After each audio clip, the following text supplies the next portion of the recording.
So, folks, we are back. We are part two of the Zohran Mamdani versus the world debate.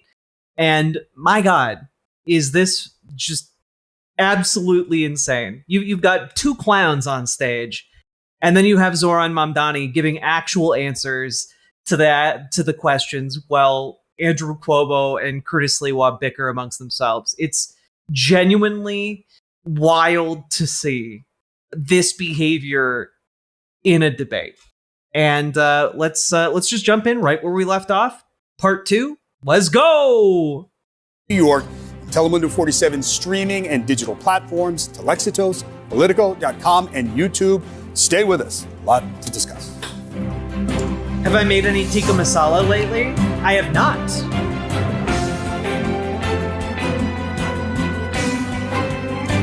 I made my Cuban black beans, though. Those Cuban black beans are tasty. Gentlemen, thank you. That was kind of a natural point for us to transition. And we want to talk now about transportation and getting around town. And we have a few quick questions about how you get around town. Show of hands, even though they're in their waning days, who has a Metro card or maybe uses OmniPay? Uses OmniPay? Yeah, OmniPay, yeah. Metro card, I mean, I have one, but I know I'm hanging on to the last moment. You're on the subways, Mr. Sliwa. What do you use? I'm just curious. If you don't OmniCard. In fact, I got a whole batch. Okay. I'm in the sub. Oh, Nathan, thank you for the $5 dono. Once again, Zohran is the leader we need. Subways, I'm in the buses, and the express buses. Okay. The only candidate who you. rides mass transit every day. When you need to get somewhere fast and you can't Wait, I don't think that's true. I think Zohran Mamdani rides mass transit every day. take the train. Dude practically is having an affair with the subway system. Like, my God. Do you hail a taxi? Do you use rideshare? Mr. Sliwa, what do you do? I try to avoid yellow cabs. As you know, I was shot in the back of a yellow cab in 1992 by the Gottis and Gambinos. But I find my way around. If I have to, I Uber if I can't get there by mass transit. What do you do, Mr. Mamdani, if you can't take the train? I would either take a cab or ride a bike. Mr. Cuomo? I will take a cab, Uber. Okay. All right. Thanks, gentlemen. Sally? Thank you, David. Let's talk about free buses. Mr. He was actually shot by the mob. That is true. Mamdani, this is a centerpiece of your campaign. Can you explain how you will make buses free? You have 30 seconds to answer. Absolutely. We will make buses free by replacing the revenue that the MTA currently gets from buses. This is revenue that's around $700 million or so. That's less money than Andrew Cuomo gave to Elon Musk and $959 million in tax credits when he was the governor. And the reason that we will do so is that making buses free doesn't just provide economic relief, but also public safety. Because what we've seen is that it decreases assaults on bus drivers by 38.9%. New Yorkers deserve more than the slowest buses in the country. I know that because I was on the M57 not too long ago, and its average speed is 4.9 miles an hour. We're at time, though, but the question is how you'll make them free. We will fund the revenue that would have otherwise been brought in from fares. And that's something that we would do in partnership with Albany. And I've put forward two proposals. The first is to raise taxes on the top 1% of New Yorkers by 2%. That would raise $4 billion. The second is to raise the state's top corporate tax rate to match that of New Jersey, which would raise $5 billion. We're going to move along. That seems like a very reasonable and straightforward plan to me. But I just want to point out to viewers that Governor Hochul has opposed raising the income tax. But Melissa. Okay, and like my big thing is like, oh, she's opposed raising the income tax. Okay, and once he wins the mayoral position, like then you talk and you convince her to do it. That's politics. Politics is convincing people to do things that they wouldn't normally do. Yeah, she might not want to do that now. She might want to do it in the near future to get like the endorsement of, say, Zohran Mamdani, one of the most popular mayoral candidates in state history. So like it kind of goes both ways. Kathy Hochul endorsed Zohran Mamdani, and like she's gonna want Zohran Mamdani's endorsement back. Like she's going to want that from him. And one of the things he can ask and get from her, and he, by the way, he also has the backing of the Speaker of the Assembly in Albany. Like they have it, like essentially the Albany Assembly has endorsed Zohran Mamdani. So like Kathy Hochul is not going to want to go against the assemblymen and women, assembly people, and the one of the most popular mayors of New York City. in recent memory. So like there's a pretty compelling power dynamic here for him to actually extract some concessions out of Kathy Hochul. Yeah, Hochul is scared of the primary she's facing, and for good reason. Like, she's kind of been a shitty governor. But that might actually work in the favor of Mamdani getting said tax hikes, because his endorsement could mean quite a lot. We'll move on to your question. Okay, Could I address that on the buses? Because half the people don't pay their bus fare to begin with, Zohran. And so it's Zohran. It's a complete disaster. If you have free bus fare and the He's gotten his name wrong multiple times. That's crazy. Citizens Budget Commission said just last year, 2024, $1 billion of fare evasion in all different forms. This MTA system will collapse. There's not enough money out there to make up for fare evasion. Pay your fare. Well, there's also not enough money to like enforce fare evasion. Like it's not worth it to place cops, because you're paying the cop for their time to watch fare evaders doesn't help. Actually, that's a Trump tactic to invalidate Mamdani. I think it's definitely conscious when Andrew Cuomo does it. I feel like Curtis Lee was just kind of racist and doesn't really give a shit. So like I don't necessarily attribute it to like a deliberate tactic on his part. I think he's just kind of a bumbling buffoon. If you don't pay your bumbling racist buffoon, I should say. Fair, they have fair programs for the poor and the indigent, but everybody should be forced to pay their fare. Mr. Cuomo, you had both praise and some criticism for Mr. Mamdani's free bus pilots. So you're sort of in the middle on this issue. What's your plan to make subways and buses more affordable? I think free buses is a mistake. It costs about $700 million. Just to give you an idea that we only raise about $500 from congestion pricing. It's been done before in other cities. It was a disaster. They stopped. They basically became mobile homeless. The poor and the indigent, and not the indigenous, the indigent. Gathering places. What I say is free buses for working families who can't afford it, and free subways for working families. But don't subsidize rich people on a bus. And it's been tried and it's failed. Mr. Mamdani, can you just respond quickly on the point about the mobile homeless gathering places? You know, this is something that we heard when we were fighting to make buses free in Albany, when we delivered the first fare-free bus lines in New York City history. And what we saw is when we made one bus route free in each borough of New York City, there was no increase in homelessness on those buses. There was no increase in fare evasion in the surrounding area. What there was an increase in ridership of up to 38%. Thank you, Mr. Mamdani. Candidates, maybe we can dig deeper on this and get a sense of how all of you would pay for your big ideas. Mr. Mamdani, we'll start with you. We've obviously been talking about free buses. You've talked about free childcare, city-run grocery stores. So essentially, you're proposing about $10 billion in new spending. And as you've indicated, you want to pay for it with tax increases. But as Sally pointed out, Governor Hochul said no to raising income tax on millionaires. So tell New Yorkers tonight how you're going to pay for all of this in 1 minute, if you can. Look, a lot of people have called even my campaign a non-starter when we first began. And now I stand before you proud to be the Democratic nominee who got the most votes in city primary history.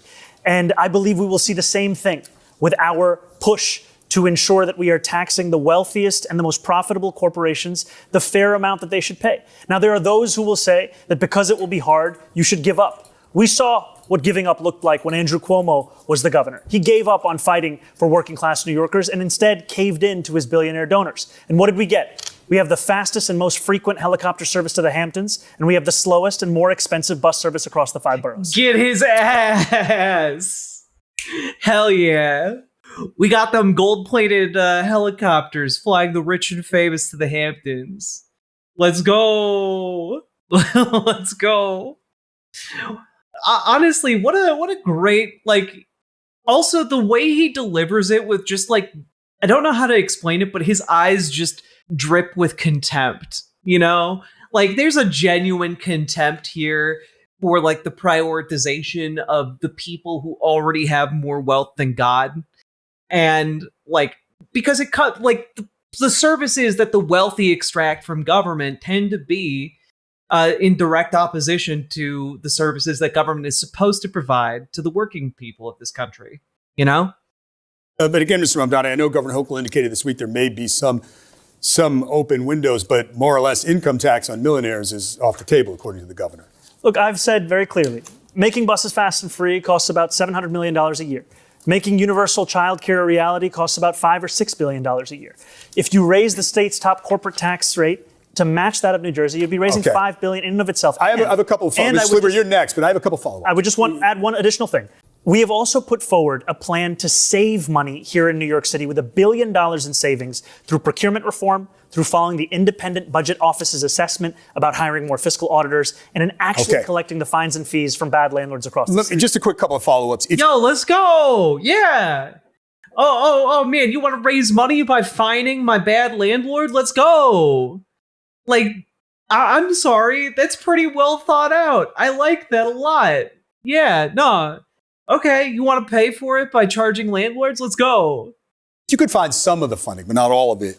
Which of your priorities would come first? What would be the first among equals that you would try to get done? Well, freezing the rent doesn't require any fiscal infusion, so that will be something we'll be pursuing immediately. And universal childcare, after housing, is the second cost. Childcare is the second cost pushing New Yorkers out of this city. $22,500 a year is the estimate we've seen. Okay. That will be a priority for us. And I just want to know if you could get the money and funding elsewhere, would you drop the call for the tax increase? God, can you imagine what would happen? Like, maybe someone has, maybe there's already a study on this that I just haven't read, but like, Gamergy, like, do you know about this? Like, has New York City implemented a vacancy tax? Because, like, damn, I know that a lot of those apartments are vacant and are just being sat on by landlords, particularly corporate landlords. And frankly, leaving apartment units vacant should be like, especially when people are actively homeless. Like, that's, I don't know, that seems like a absolute waste. Absolutely. The most important thing is funding these agenda items. I think these are the two most important and straightforward, direct ways to do so. But if the money comes from elsewhere, the most important thing is funding. Melissa has a question for Mr. Sliwa. Mr. Sliwa, you've been talking about cutting taxes and spending. So what is your plan, and how would you pay for your programs like 7,000 more cops?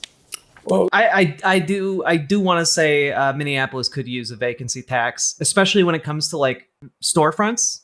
Like so many like landlording companies in Minneapolis like just sit on commercial properties and like don't do anything with them because they use them as a tax write-off.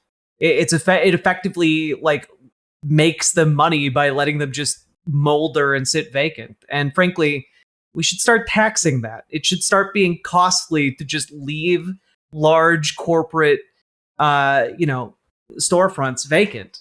Don't get me started on storefronts. I'll lose it. It's a big problem here in Minneapolis. Zohran, boy, your fantasies are never going to come about. Like, Zohran can't even take this man seriously either. Just your fantasies are just absolutely unrealistic, unlike mine. An underground free from the RATMEN. I can see it now, the stalagmites and the stalactites frolicking. Have you ever seen them frolic? The light bouncing off them in the dark. It's a sight to behold. In terms of funding everything you want, it's going to be free. It's a fantasy. Let's deal with the reality. It's not a fantasy to like get private equity out of America. The economy gonna pop like some kind of bubble or something. I mean, it's true, but also like it's not like I don't know how to say this, guys. But like, y'all know we use roads for free, right? Like, the government can, in fact, just build something and then let you use it for free. Like that, the government can do that because it's not a for-profit business. Like, the government can just like make something and then make it available to be used freely for everybody. That's literally something the government is supposed to do. Even if zero of Mamdani's policies actually get put into effect, he's still miles better than the other two. It's true. Like, genuinely. We don't use roads for free. Our DMV fees pay for those. Well, yeah, of course. But you know what I mean? Like, these other people live in a world where, like, if you use the bus, you have to pay for the bus, even though the bus is already paid for by the government. You use the subway, you gotta pay for the subway, even though you already paid for the subway. And like, it just kind of seems to be like these people don't understand and can't conceive of a world where you already paid to build the subway with your tax dollars. You just get to use the subway. It's not a complicated idea, but like, things can actually be run for the public good rather than for a profit.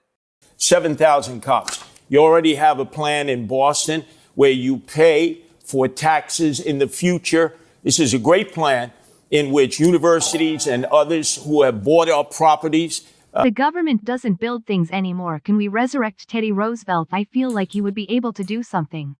I mean, we could definitely do something. We could do something. We can, like, it's a guaranteed jobs program, right? Like, one of the things that like made a lot of the infrastructure in America is that there used to be like a jobs program, especially during like the Great Depression and after the New Deal, to get people jobs. The greater good. The greater good. Thank you for the 2 tier 1 subs, Saki Tanuki, and for the $5 dono, Nathan. But like there was a jobs program. People were hired to effectively be like a local labor force that could go around and just do local projects, like build local parks up, do different things. Like, and we just don't have that. Yeah, the CCC, you understand, Ranger Bumblefuck. Let's go. Danny Boy the Great, are you making a reference to Stargate? SG-1, or am I not reading that right?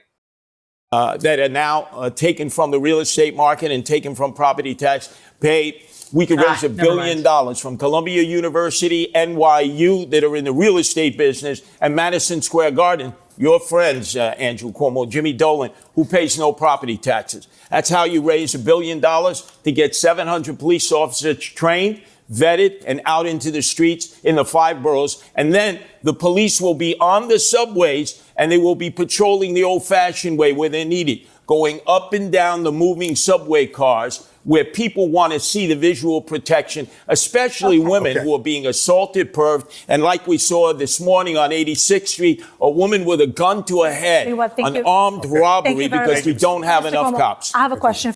Well, to be clear, you can have all the cops in the world. That's not going to necessarily stop armed robbery. Like, becoming a more militarized police state doesn't stop armed robberies from happening, because you aren't really addressing the root cause of crime. Instead, you are just adding more reactive forces to, react to the crime, and that doesn't really work the way you're talking about. Like, $1 billion for 700 officers? Yeah, police be expensive these days. For you in this topic, and let's talk about history, because as governor, you raised and cut taxes. Now you're proposing some tax release. What's the price tag for your proposals, and where will you get the money for example, 5,000 new police officers? You have a minute to answer. I think Sally's question was very well taken. The Assemblyman's whole plan is based on a myth. He's going to raise taxes. Albany's going to raise taxes statewide on corporations, but the money's only going to go to New York City. That could never happen. It's not just that the governor wouldn't support it. It's impossible. He said it's impossible to have a functional bus system. What are you talking about, man? Other cities around the country have free bus systems. This isn't an unachievable goal. My God. Like, yeah. You know what? Just fuck it. Okay, you want this to be a statewide thing? Fine. All public bus fares across the entire across the entire state are free. Boom. Guess who's going to benefit more from that? It's going to be New York City. They have the most buses there. And like, that'd be great. Sure. Let's make all bus travel in New York State free. Boom. But it's impossible. You're going to raise the taxes the same as New Jersey, corporate tax? No, it would be double the tax. You would see New Yorkers on I-95 fleeing to Florida. we would be alone. So working class New Yorkers are already fleeing Florida. And, we took a look at how much it would cost to rent an apartment in New York City, and a one bedroom is like anywhere from $3,000 to $4,000 per month. Like, working class people can't afford that, man. Like, you can't do that. So, like, if anything, as the city becomes more expensive, working class people are going to be fleeing to anywhere else with affordable housing. And you know what? You can afford to lose like 1 or 2 millionaires that are going to leave because they were already planning to in the first place. You can't afford to lose the workforce that keeps New York City running. You have to be realistic with revenue. You have a $115 billion budget. You have to go through that city budget and find savings. I started the state, which is double the budget of the city, it had a $10 billion deficit. I closed it and added services. And we can do the same with New York City. Governor, as mayor, you would not increase spending in the New York City budget? Yes or no? There would be, whatever additional spending would be revenue neutral. So it's impossible. You got to cut taxes for people to stay here. Thank you. Corporations are not going to stay here. They're being lured south to cities that are more corporate friendly. You got to cut the property tax, income tax for those who are 19 to 28 with skill levels if they go to school here. Thank you. Even I, a real New Yorker, trademark, will be fleeing for Florida if Mamdani wins. We had to trademark the real New Yorker brand. Vote for me. I only do what is possible. I never try to make things better, only worse. Because making things worse is always possible. While making things better, it's only a pipe dream. Thank you for the £2, Craig. Very much appreciated. God. Conservatism and capitalism literally poison a nation, and these MFs want to keep doing it.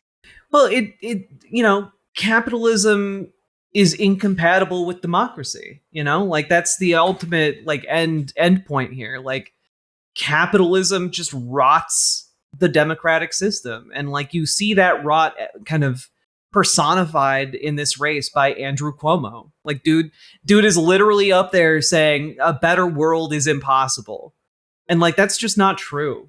It never has been. Everyone who has ever said, no, you can't make the world a better place, has always been wrong. Always.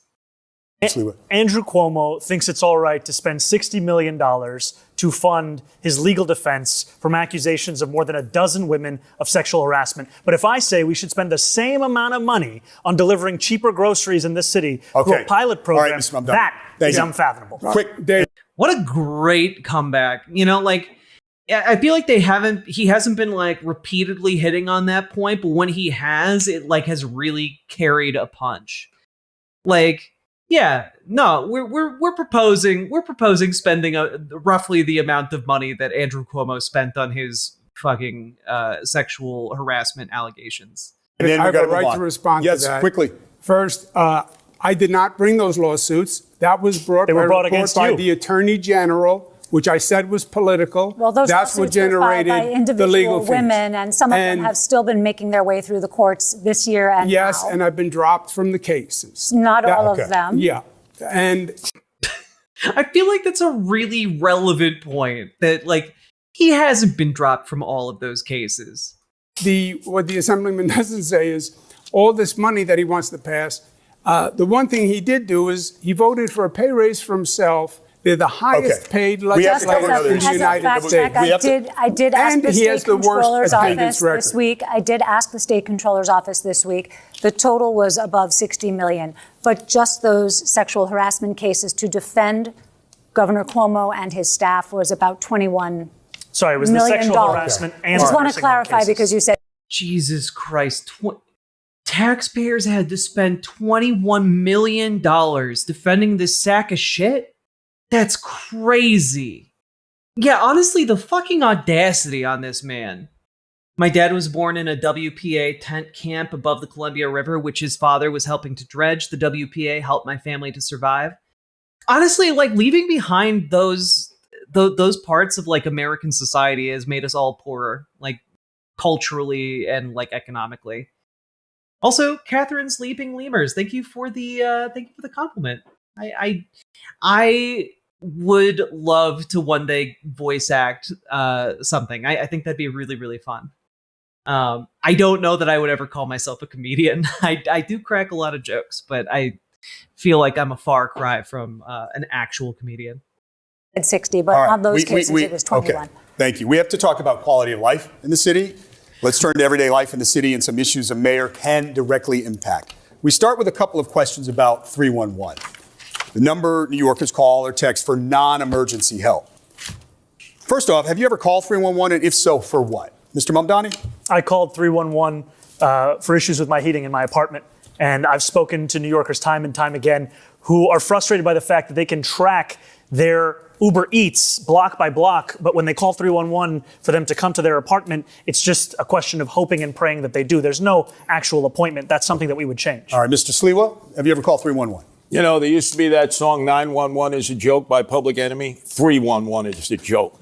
You can call it over and over and over again, and you never get a response. Have you? The analytics are when the operators talk to you, as I talk to them. Have you called? Yes, I've called them many times and gotten no response. Mr. Cuomo? Most citizens I talk to in the subways and streets never get good responses from 311. Short answer. Mr. Cuomo? I've heard a lot of complaints about 311, so I actually made a call to 311 myself to see if the complaints were bona fide.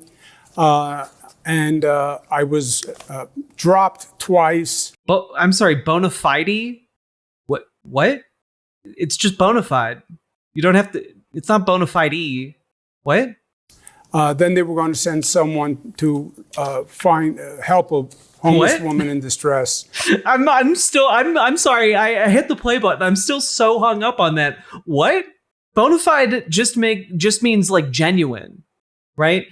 I don't know what bona fide isn't a thing. All right. And no one showed up. You're all expressing frustration. Last year, 311 received 38 million contacts from New Yorkers, from calls to the website.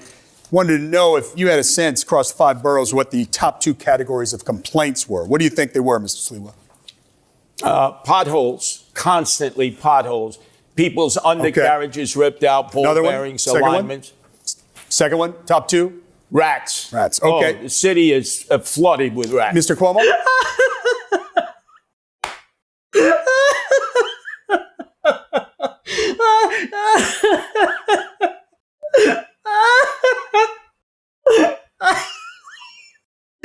I told him.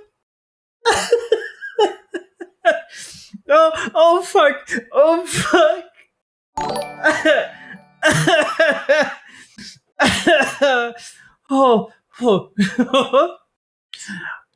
Hello?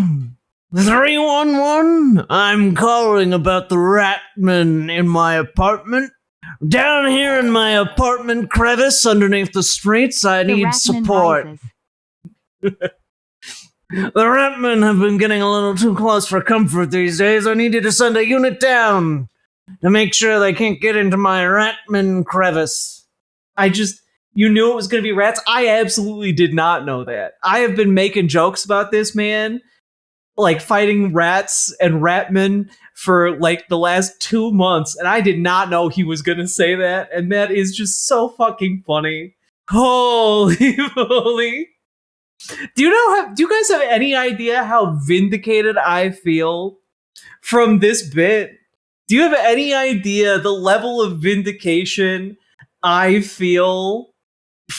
Like this is I feel so vindicated.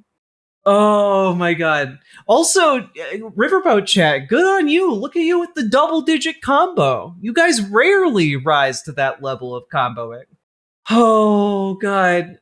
Oh god. The joke, yeah, I was playing the long game. What do you think the top 2 complaints were? Homeless and I said bona fide because I didn't want to say boner finder for obvious reasons.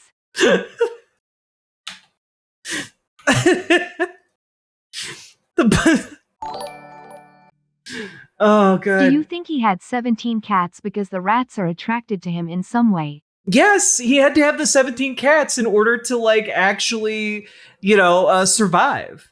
he had the cats help keep him safe. You all know what they say: when the Sliwa's away, the rats come to play, but they don't come to play when you got 17 cats in your house. The gummy I ate a few minutes ago just hit, and the timing couldn't be better. Yeah, this is insane. This is wild. Trash rats. All right, Mr. Mamdani. There was housing. I'm sorry, what? And trash rats. All right, Mr. Mamdani.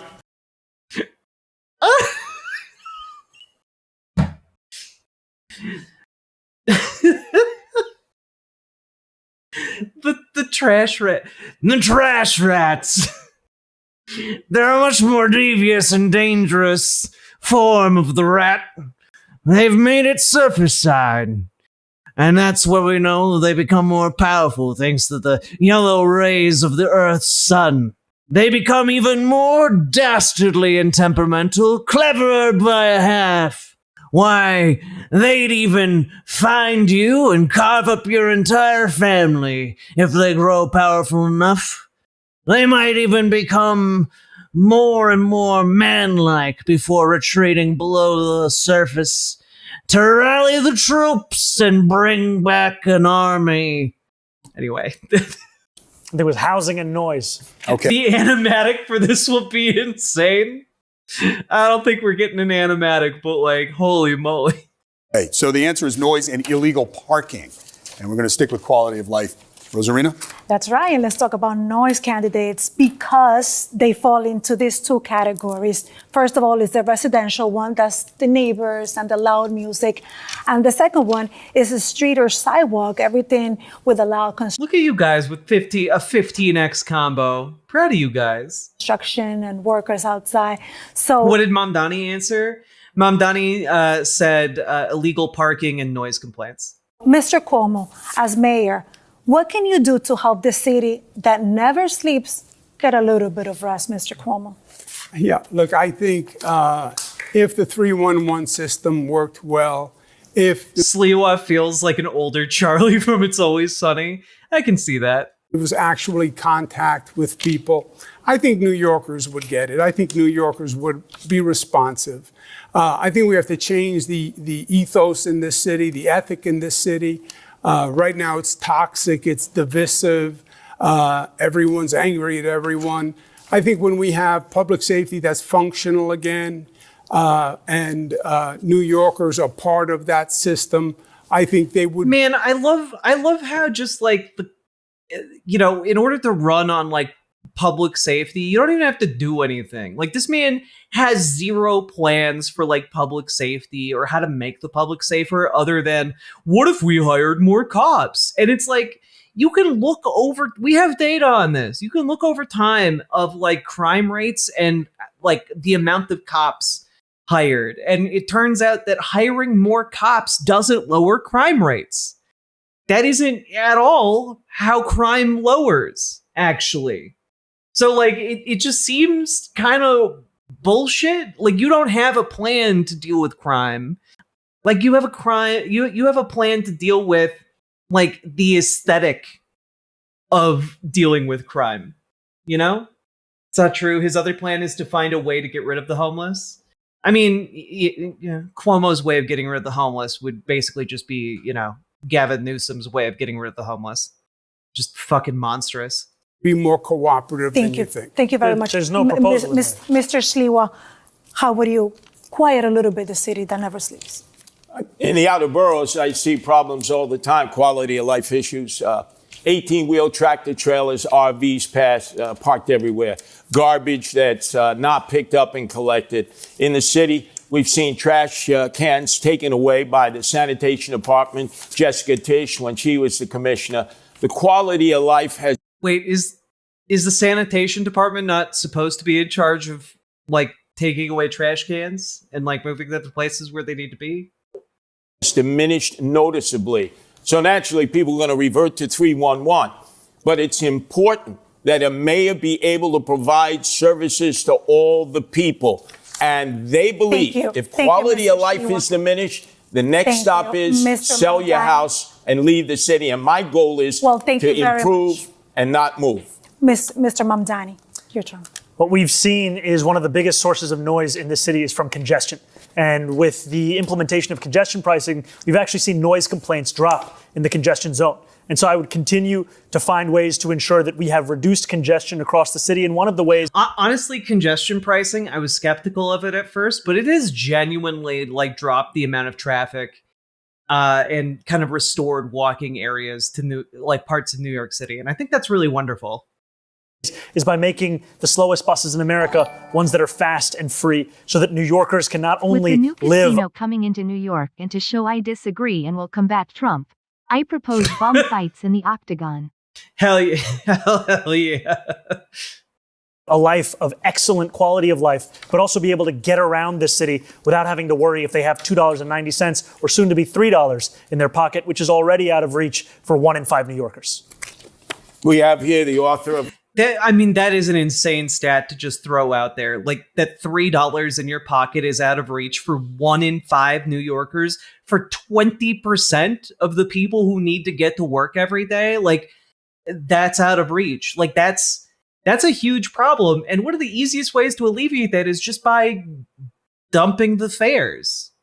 Congestion pricing, and we have the apprentice of congestion pricing. We might I'm need the only candidate who's opposed to congestion pricing. Thank you. It has thank you. led to We might need to- storefronts we might need to closing place- because they don't have enough food. We have other We quality need of to life move issues. on, otherwise we might have to place a call to 311 Right. about candidates going over there a lot of time. Okay, so we're going to move No on one's to there, don't worry. We're going to move on to illegal parking plaques in many neighborhoods. Recently, Councilmember Lincoln Ressler released a study that found 450 vehicles parked illegally during the day in downtown Brooklyn, many with fake or government placards.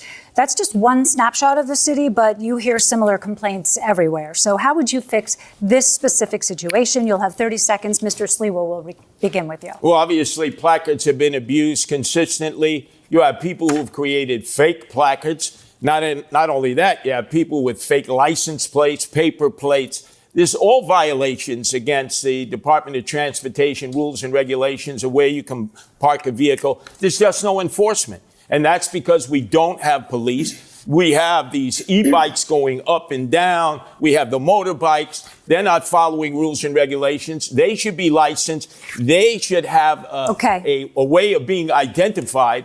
This way, enforcement Sliwa, can take place because people are terrified walking out into the streets. Mr. Mamdani, your plan for illegal parking? We have to showcase that accountability is true, whether for New Yorkers who are just living in this city or those who are working for this city. And the violation of traffic laws are violations no matter who is doing it, and to show that accountability is something my city government's actually going to pursue. Okay. Mr. Cuomo. Hell yeah, let's go. On the quality of life, you're right, is very, very important. Why are they so mad about e-bikes and not cars? Genuinely, I have no idea. E-bikes go too fast. And I think that maybe we should reduce the speeds of e-bikes. But also, cars are way more dangerous than e-bikes. We should have better regulations around cars. Specifically, one regulation I would like is regulate the size of vehicles. Cars are getting to such a size here in the United States that it's genuinely insane. Important. On the placards, I would make it simple. I would recall all the city placards and reissue only those that are bona fide, period, on day one. Yeah, I think that is it, Gamer G, exactly. There used to be cars being evil, but not used to e-bikes being annoying. Exactly. On the quality of life issues, the worst thing that could happen is if the Assemblyman's proposal for legalizing prostitution went through. That would be terrible for the quality of life. He also doesn't want to enforce misdemeanors. We're getting to that, That's Mr. assault, larceny, etc. That would be terrible. We're going to have time to address that. I want to be very clear. Not only have I never called for the legalization of prostitution, I'm not calling for that today either. And I also have never said anything about not enforcing misdemeanors. This is just yet another figment of Andrew Cuomo's imagination. The DSA, which you give your part of your salary to, that's their position, abolish jails, no new carceral facilities, don't enforce misdemeanors. And you're on the bill in Albany as a sponsor to decriminalize prostitution. The difference between myself and Andrew Cuomo, of which there are many, is that there is no one that is actually telling me what to do other than the 8.5 million people who call this city home. If you want my policies, you'll find them on my website. Who told you to legalize prostitution? Well, wait. There's a big difference between legalizing prostitution and decriminalizing prostitution. Those are like that. I like one. Sex work is work, and like sex workers should not be criminalized for what they do, right? And number two, like I'm sorry, but like there's an ongoing debate between legalization and decriminalization, and decriminalization is pretty universally seen as like the best, at least initial step. Obviously capitalism being what it is, like there's a problem with commodifying human bodies when you are combining that with like sex work.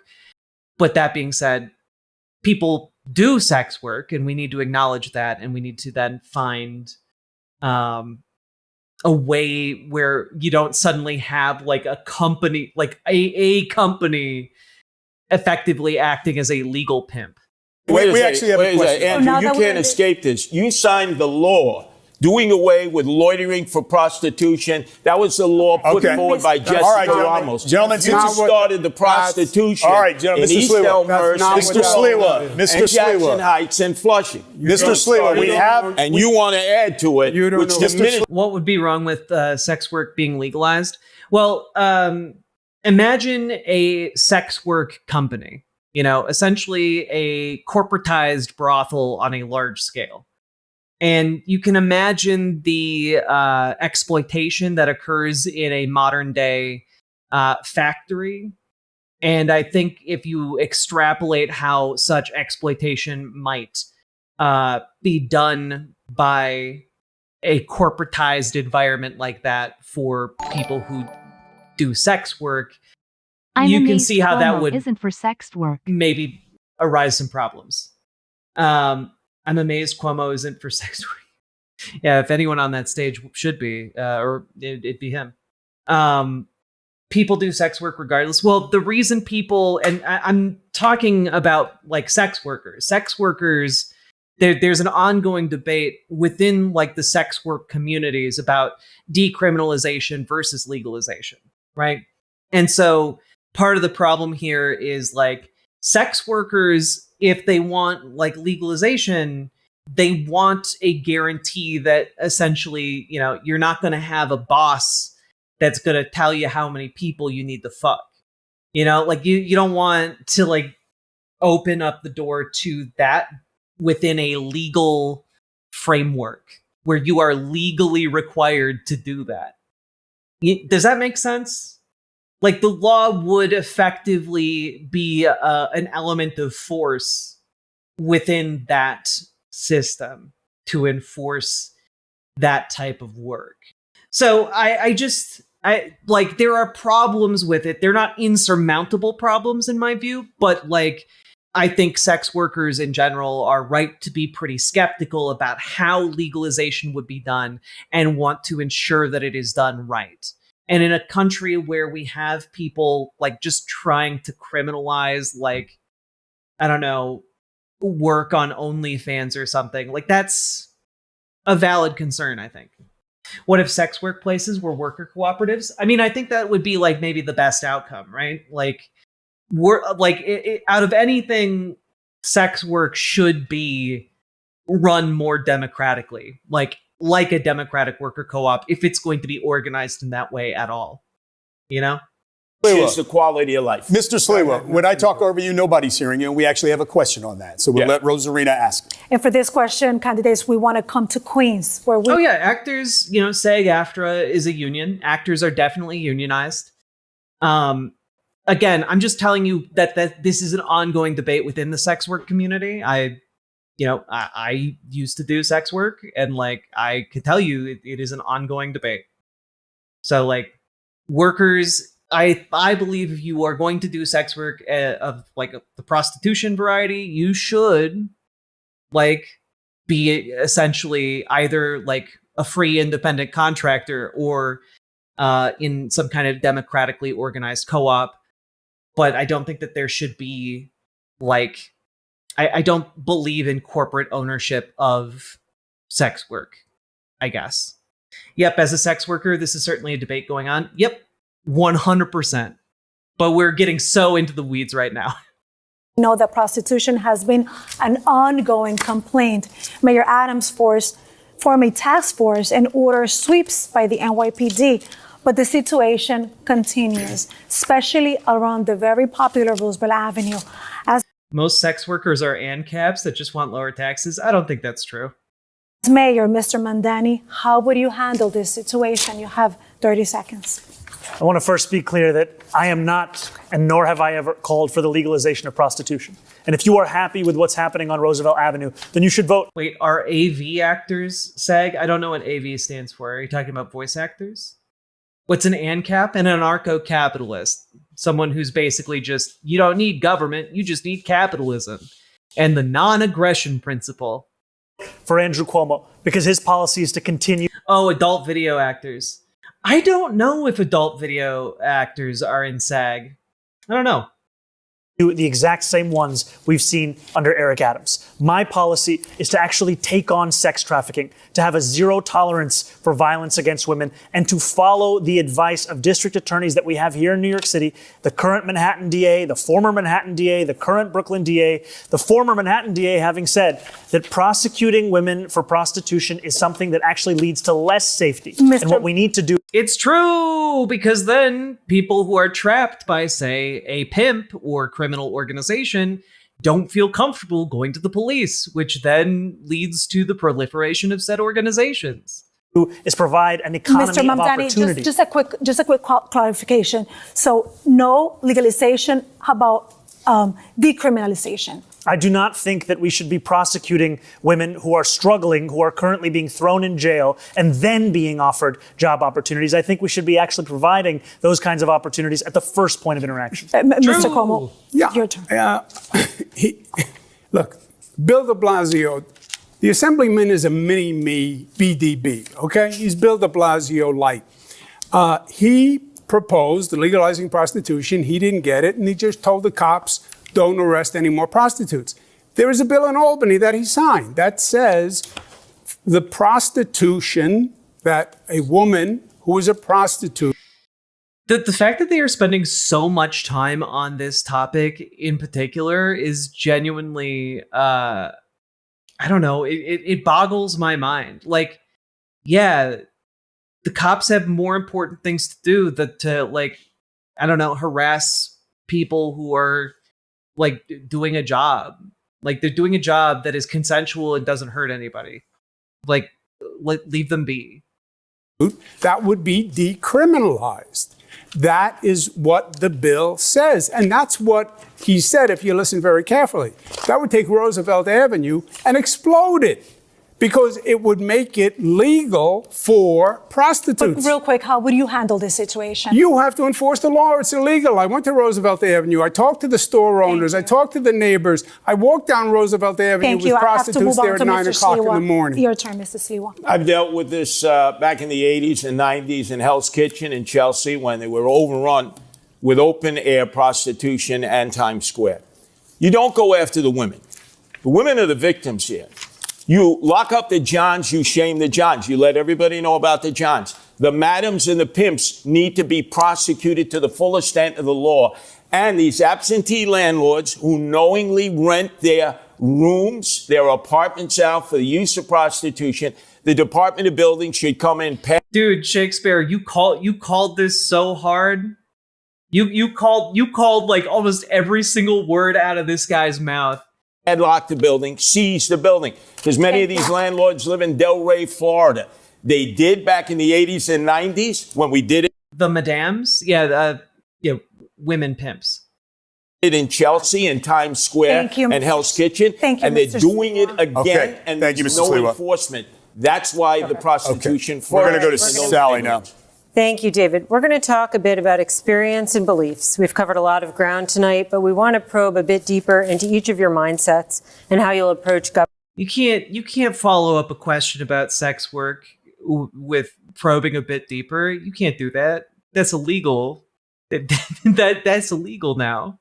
Governing as mayor. Mr. Cuomo, you have touted your experience on the campaign trail time and again, but you pretty squarely lost the Democratic primary to Mr. Mamdani, forcing you, a lifelong Democrat, to run as an independent. When you announced that decision, you said, quote, "When you get knocked down, learn the lesson and pick yourself back up." What lesson did you learn, and what do you feel it said about you, something you did wrong, something that you need to change about yourself? Yeah, I think in the primary campaign, I did not do enough on social media, which is a very effective medium now. I think the Assemblyman did do a better job on TikTok and social media than I did during the campaign, and that has changed now. I've also increased my activity significantly. Also, we can be a little bit less strict with the moderation. We're doing okay. But my agenda is exactly the same. I am the Democrat, although I'm not on the Democratic line. He is a Democratic socialist, called Barack Obama evil and a liar, didn't vote for Kamala Harris. Fight and deliver is, I will fight for people, I will fight the bureaucracy, and I will deliver results. New Yorkers need the mayor to get something done. This is all words and theory. It's incel language. I don't know. I thought it was funny. As a former hoe, I thought it was funny.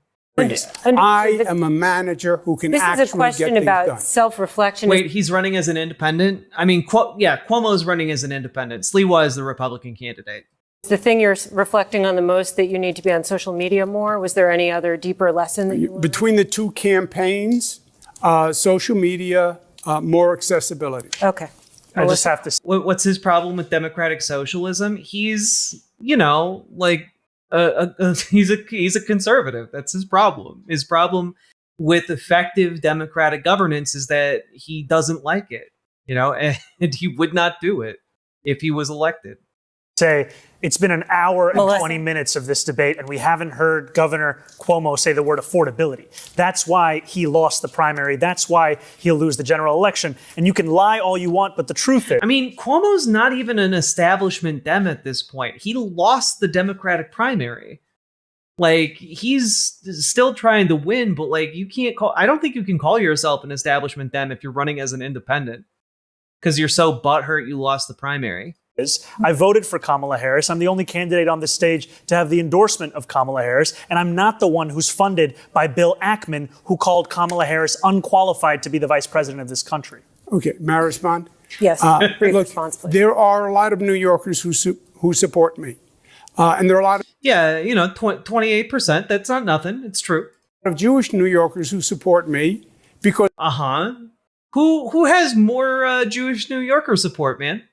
You want to go chest to chest on that one? You sure? Because they think you're anti-Semitic. So it's not. Kamala Harris did endorse Zohran Mamdani. That's why he just referenced that he got it. About Trump or Republican. It's about you. Do you think he's anti-Semitic, Mr. Cuomo?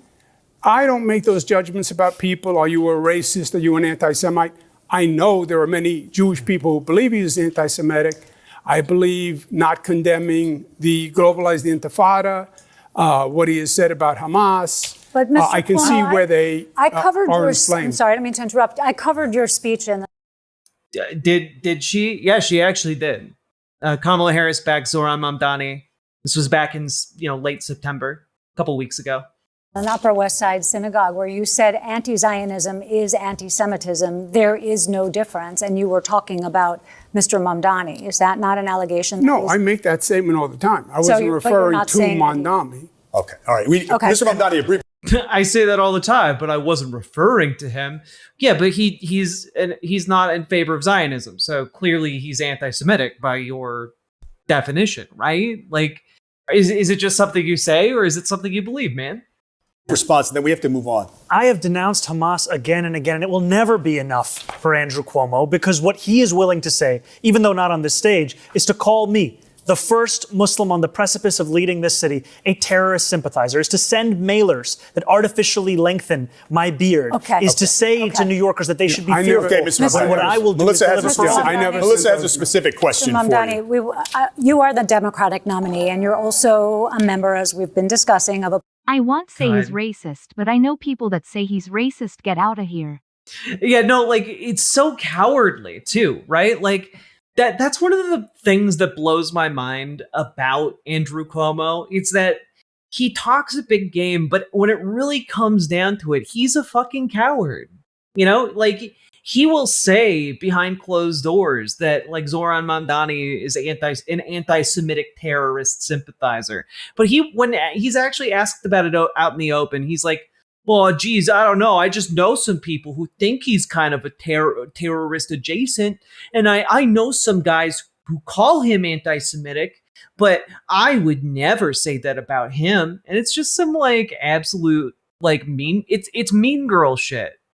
But like not in a cool way. Just like it's like mean girl shit in oh yeah, Stacey said like you were totally a bitch. I would never say that, but Stacey said you are a total bitch. I wouldn't say that though. I would never say that. I'm your friend, but Stacey said you're a total bitch.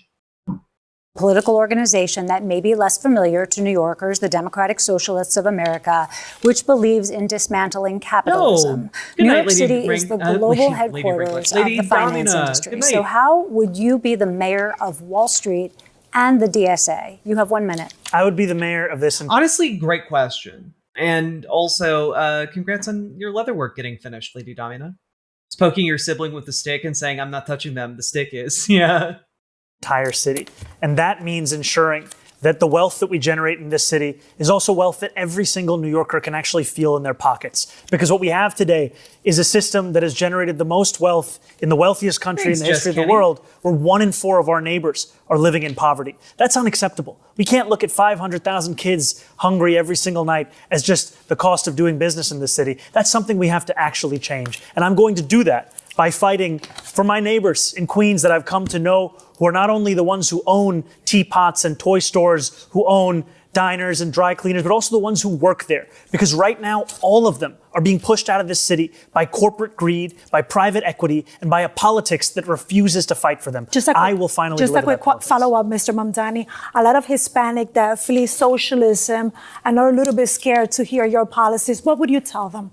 Well, I would first say that I wouldn't be here without the support of Latino New Yorkers, because it was the majority of their support that helped to make me the Democratic nominee. And what democratic socialism means is a belief in the dignity of each and every New Yorker and the responsibility city government has to deliver that dignity. That's why I'm speaking about childcare, because it's pricing out New Yorkers from the city. That's why I'm speaking about... God, he has so much goddamn stamina to be able to stand up here for like an hour and a half, spitting, just absolutely spitting. And like staying on message. It is so hard to do that, folks. Freezing the rent, because housing isn't a human right in the way that we practice our politics in this city. And that's why I'm talking about making buses fast and free, because 1 in 5 New Yorkers are being priced out of public transit today. Rosarina. So, Mr. Sliwa, I would like to talk to you because you were here with us 4 years ago in the same stage for the general election debate, and you lost it. Why do you believe New York is ready to elect a Republican this time around? First off, did I not warn you 4 years ago that Eric Adams would be corrupt and we would have chaos? Did I not? Did I not warn you about the Empire State Building sinking into the earth? Did I not warn you about the pit that opened up and the RATMEN had swarmed the surface? Did I not warn you about the coming tremors beneath the ground of their earthquake bombs? Did I not warn you of the coming tide? Of course I did. And I get praised. The coming tide of rat flesh. For that. Now I'm trying to get people to vote for me, not just on the Republican line, but also my wife, Nancy, who is the best thing that has ever happened to me, created the first ever independent Protect Animals line, which calls for no-kill shelters and putting animal abusers in jail. But the other thing that differentiates me from both of my adversaries is that I am opposed to the city of yes, which will destroy the residential neighborhoods. Both of them are for the city of yes. So when you vote for me... What does that mean? Sliwa, you're a loser. Care to comment? LMAO. No, like genuinely, what is it? He hasn't elaborated in this debate at all on this concept of the city of yes. I would love for him to elaborate in some form or fashion about what the hell he means. Like, what does that at all mean? I think he's referring to Yimbys. I mean, maybe, but like genuinely, I have no idea. Now the city of maybe. I could get behind that, perhaps. Oh, God. I'm in favor of the city of no. Whether on the Republican line or the Protect Animals line, turn your ballot over and vote no on all those initiative and referendums. Imagine, they've said, how can you, Curtis, a Republican, work with a Democratic majority in the council? Adrian Adams is in agreement with me. The Democratic city council people are in agreement with me. No to the city of yes, which will take your homes and provide you instead with lithium-ion battery warehouses next to your house, which are like mini Chernobyls. I'm the only... The lithium-ion batteries are like miniature Chernobyls. You'll play right into the RATMEN's hands. Also, Ragnar Bumblefuck, I'm sorry you got clapped by Nightbot for posting a helpful link. I guess this is what it's a reference to. The city of yes for housing opportunity. A zoning text amendment that addresses New York City's housing crisis by making possible to build a little more housing in every neighborhood. Why on earth would it be written and phrased this way? To build a little more housing in every neighborhood. Just a little more as a treat. New York City hasn't built enough housing because of overly restrictive zoning rules. Okay. It's a zoning text amendment that addresses this crisis by making possible to build a little more housing in every neighborhood. These updated zoning rules will provide New Yorkers with more housing choice. Okay. Accessory dwelling units like backyard cottages, garage conversions, and basement apartments are a proven tool to support homeowners. Okay. City of Yes allows ADUs in 1 and 2 family homes in all low-density districts with restrictions on certain types in certain areas to address certain concerns around flooding and neighborhood context. Okay. High-demand neighborhoods have lost affordable housing and become increasingly out of reach. Universal affordability preference allows buildings in medium and high density districts to add at least 20% more housing if the additional homes are income restricted and affordable to households earning 60% of the area median income. Okay, like genuinely, I have no problem with any of this. Like, I'm not entirely I'm not entirely sure what is so objectionable about any of these. Like, yeah, let's change some zoning laws. Yeah, okay. The final version of the City of Yes for housing opportunity is expected to enable the creation of 82,000 new homes over the next 15 years. That is such a small number of homes that, like, I'm sorry, these policies are going to destroy New York City? What are you talking about? How? Like, that, we have a problem that requires like hundreds of thousands of new units. Not just like 82,000, and like 82,000 can be part of it, but like this is in no way going to actually break the bank or destroy the city. This is nuts. Okay, anyway, I'm glad I finally understand what he's talking about. Thank you very much, Ragnar Bubblefuck. As long as we're talking about cities and 3-letter words, let me tell you about the city of Rat. All right. I'm sorry. What's that about batteries, man?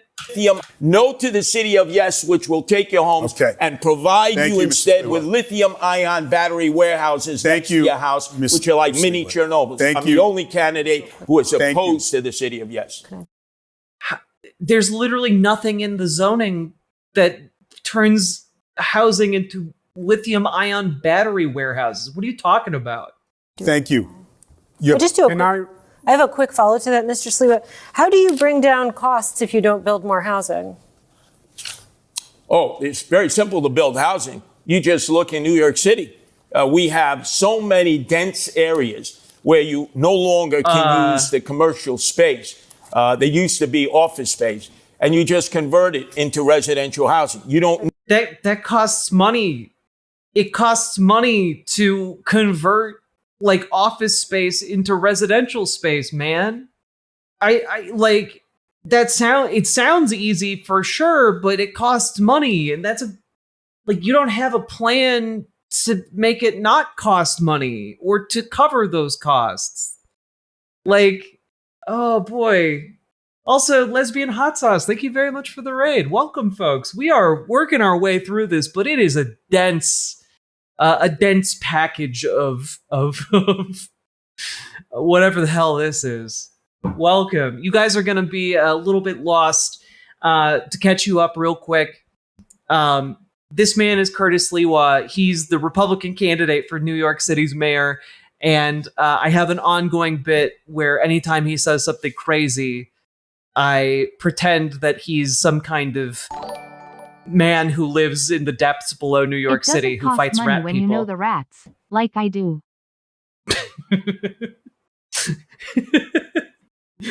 We'll go down below the city and we'll find the most skilled ratmen we can find.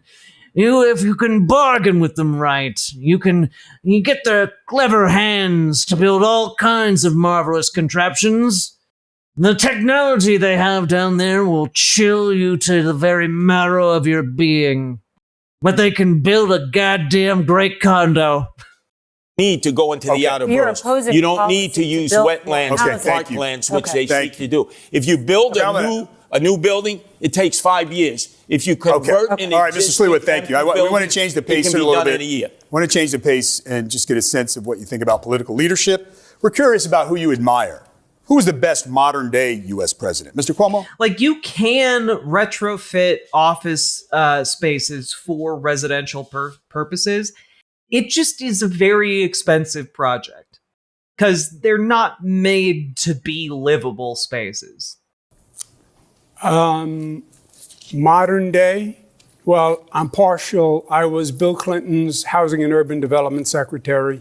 We built affordable housing all across the United States. The city of Yes Plan does loosen regulations on minimum distancing of industrial/commercial facilities. Yeah, but like the idea that like all 82,000 units are going to like spring up around like warehouses full of lithium-ion batteries, or like they're going to move existing structures next to like the city's going to appropriate like your house and then uproot it and move it next to a factory is just that's just not how it's going to work. Yeah. Like he's off the deep end. States. So Bill Clinton? Empowerment zones. I would say Bill Clinton. Okay. Mr. Mamdani? I would say FDR. Mr. Slewa? Modern day? Modern. Well, man, I'd say FDR also, if that's modern day. Mr. Slewa? A man that ended up being loved by Democrats and Republicans alike, the greatest governor we've ever had in my lifetime, George Pataki. 3 terms, no chaos, no corruption. I was asking. And he actually beat President. the better your father. Well, as we all know, George Pataki was the real president of the rat wars. He was the shadow president. He served in the underside of the United States Missile Command for many years. Good man. Didn't deserve what happened to him in the RATMEN wars. We lost a lot of good men down there. 16 miles down. Buried and entombed forever under the massive rock slides and lava flows. This modern day U.S. president. Who's who you thought the best modern best president in our lifetime? Yeah. Or I would say the best president in our lifetime that I've experienced. I would go back to Ronald Reagan. Okay. Of course. How about the best New York City mayor, Mr. Slewa? Best New York City mayor, Mr. Rudy Giuliani, who endorsed me last week. Okay. And I'd have a little bit of Michael Bloomberg thrown in because he liked Mr. the delegate Mamdani? responsibility. I think the best New York City mayor of all time is Fiorello LaGuardia. Mr. Cuomo? Hey. It was Bill de Blasio last debate. No, I've always said Fiorello is the best mayor of all time. Who's yours, Mr. Cuomo? Is it of all time or modern time? Best New York City mayor in Europe. Of all time, it is Fiorello LaGuardia. We agree. recently, I would say Mayor Dinkins and Mayor Bloomberg. Okay. How about the political leader, dead or alive? Wow, look at that. Andrew Cuomo endorsing a socialist mayor of New York City. That's crazy. He's been attacking Zohran Mamdani for exactly the same shit. Wow, it's incredible how inconsistent he is. You most admire? Mr. Mamdani? I would say I admire Bernie Sanders. Oh, can Americans let me know what FDR stands for? Franklin Delano Roosevelt, president during World War II, and the guy who got the New Deal passed, which is maybe one of the most influential pieces of legislation in modern U.S. history. Mr. Cuomo? My father. Of course. Mr. Sliwa? I said it already, George Pataki, who was loved by Democrats and Republicans and the greatest mayor in our lifetime. All right. Greatest governor in our I just have one more before Sally starts to ask you about schools. A show of hands. Who supports Kathy Hochul for re-election? It's a decision that should be made after this general election. So, hey, that's right, man. That's right. You keep that playing chip. Okay? You keep that leverage because she's going to want that from you, bud. no decision. Mr. Cuomo, you handpicked her as your lieutenant governor. No thought. You have to know who's running. Yeah. Okay, so. And I would add that I do think that Kathy Hochul, our governor, has been doing a good job in not only Do you support her for re-election? Not only delivering for New Yorkers, but also standing up to Donald Trump. Do you support her for re-election? Then endorse her. I'm focusing on November. Why don't you endorse and I her? appreciate her support, All right, and I appreciate her work. But you Thanks, don't endorse her. How about a shout out All for right, Lee we're gonna Stefanik to turn to- take out Kathy Hochul? No. See how the Okay. Oh, God. Republican All right. Mayor Curtis, All right. a Republican Governor Thank you, gentlemen. Stefanik, Thank you. like Giuliani You want to and talk about Pataki, who schools? saved this. I thought FDR was not a good guy. No, he was not a good guy. But he was kind of compelled by the circumstances of the time, like a resurgent socialist movement in the United States, to adopt more progressive and publicly loved policies. It was essentially the New Deal, for those of you who are unaware, was essentially a gigantic compromise in order to prevent, a socialist uprising in the United States and to lock down capital in general. Right. So for a lot of folks, like the New Deal basically killed a lot of the momentum of the socialist movement here in the United States by, giving people access to good paying jobs where they could raise a family and buy a house and live. Right. And at the same time, that was not a position he wanted to take. He was forced to it. And this is also, a guy who put Japanese people in internment camps. He did a lot of heinous shit at the same time. But a lot of people in America remember him as the guy who, led the United States to, a majority of its victory in World War II and also for the New Deal. So a lot of people remember FDR pretty fondly. Yeah, no good guys in entire presidential lines, exactly. We want to talk about schools. Sally? Okay, thank you, David. Let's turn to education. There are a number of issues facing public schools. One that's been controversial in the campaign is the Gifted and Talented program, which offers accelerated instruction to elementary school children. Mr. Mamdani, you have said that you want to phase out the Gifted and Talented program, while Mr. Cuomo and Mr. Sliwa want to expand it. Mr. Sliwa, we will start with you. What is your plan for the program? You have 1 minute. Gifted and talented. Yes, gifted and talented. I have two younger sons with Melinda Katz, the Queens DA. They both attempted to get into gifted and talented as 4-year-olds. They failed. It did not present a problem with their future education. We don't have enough slots. Right now, they're 1,900. We need to have at least 5,000 slots around the city. Now, here's just a radical idea. I have some strong feelings about this. But what if we just gave all kids the Gifted and Talented program? What if we just gave all children the Gifted and Talented curriculum? Why not? Why not do that? What prevents you from doing that? Treat all children as gifted and talented. The idea that some kids should get access to a better curriculum than other kids, that always seems really fucking weird to me. And honestly, I'm gonna be honest here. It's a product of eugenics. Like the idea of, you cordon off some kids into a track where they are considered less talented and less valuable and less good, and other kids into like, oh, you're the smart, special, talented ones. Like it is just a way to create divisions within children and how they perceive themselves, right? When you are communicating to children that they are not in the gifted and talented program, that actually has a profound effect. When you tell kids they're bad kids, they will act out the badness that they believe is expected of them, right? And so, like, just give all of them the accelerated, better curriculum.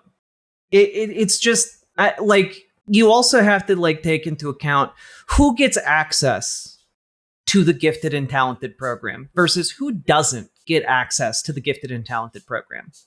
Because oftentimes the kind of neurodivergence that gets kids into the gifted and talented program, or can help kids get into the gifted and talented programs, the same neurodivergence, but in a non-white child, can get them hard-lined into a special ed classroom where they just sit and they get taught, mat sat, pat sat until like, 10th grade. It's just a modern day veneer for eugenics programs. Like does that seem like maybe hyperbolic? Sure, maybe, but like it is accurate to what happens and how it plays out. You create an expectation within teachers that students aren't capable of achieving.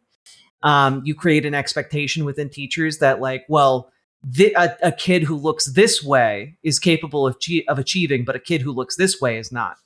And it just give all the children the gifted and talented curriculum. I don't know. I have strong feelings about this, and maybe now's not the time to air all of them. In my middle school, I kid you not, they divided all the kids into the smarter half and the dumber half, and you couldn't even eat lunch with kids in the other half. They brought out a huge curtain across the cafeteria to stop it. That's kind of what I'm talking about. Like it's nuts. Why even have the bad curriculum? Exactly. Because, well, and part of it is because there is a view of how education is supposed to work where it is, you are training children to become workers. And if they are not capable of doing intellectual labor on the level that a gifted and talented program is operating on, then they just need to be trained in rote memorization and like the ability to do basic tasks, right? So like it's kind of basically like, well, here are all of the smart kids who are going to go to college and going to do great things. And here are all of the kids who are just going to be doing service jobs. And you don't need to bother educating them to like the fullest degree of our ability. Like that's kind of how the division works, right?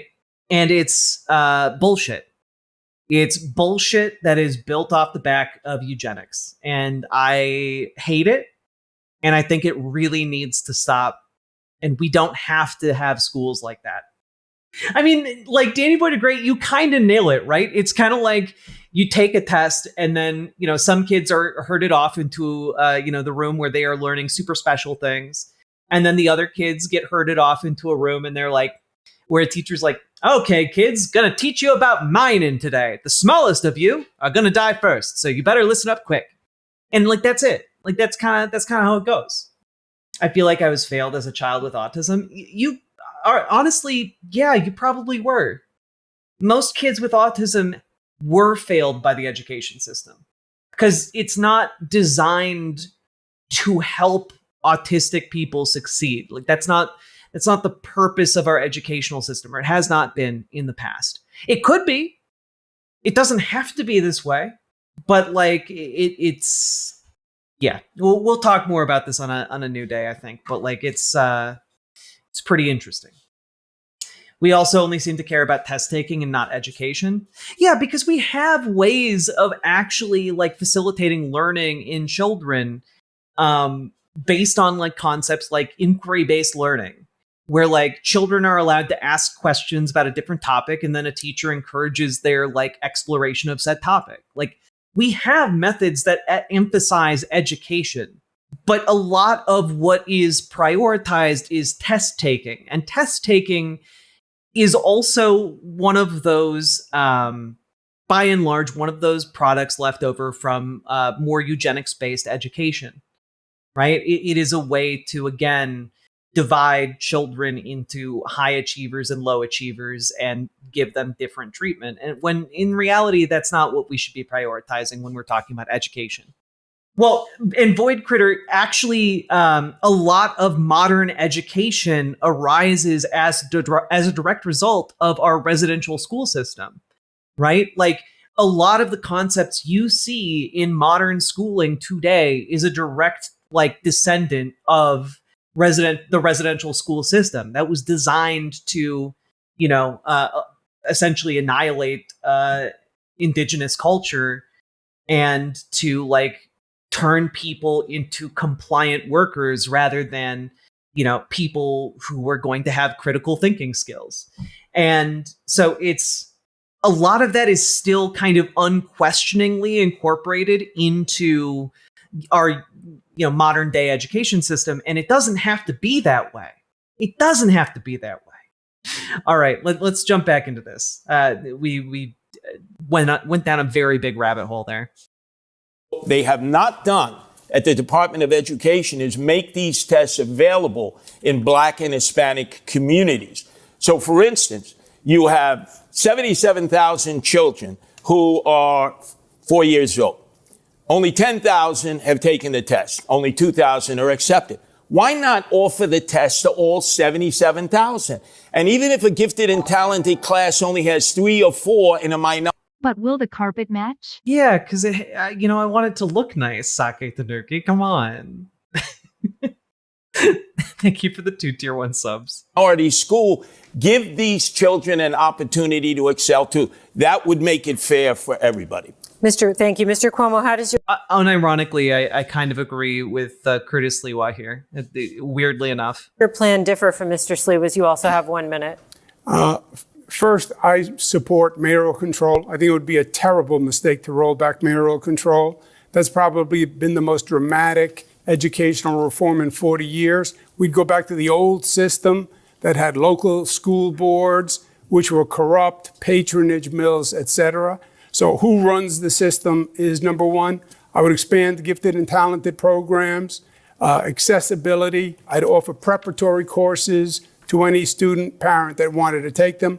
I double the number of specialized high schools from 9 to 18, and I would keep the SHSAT as it is.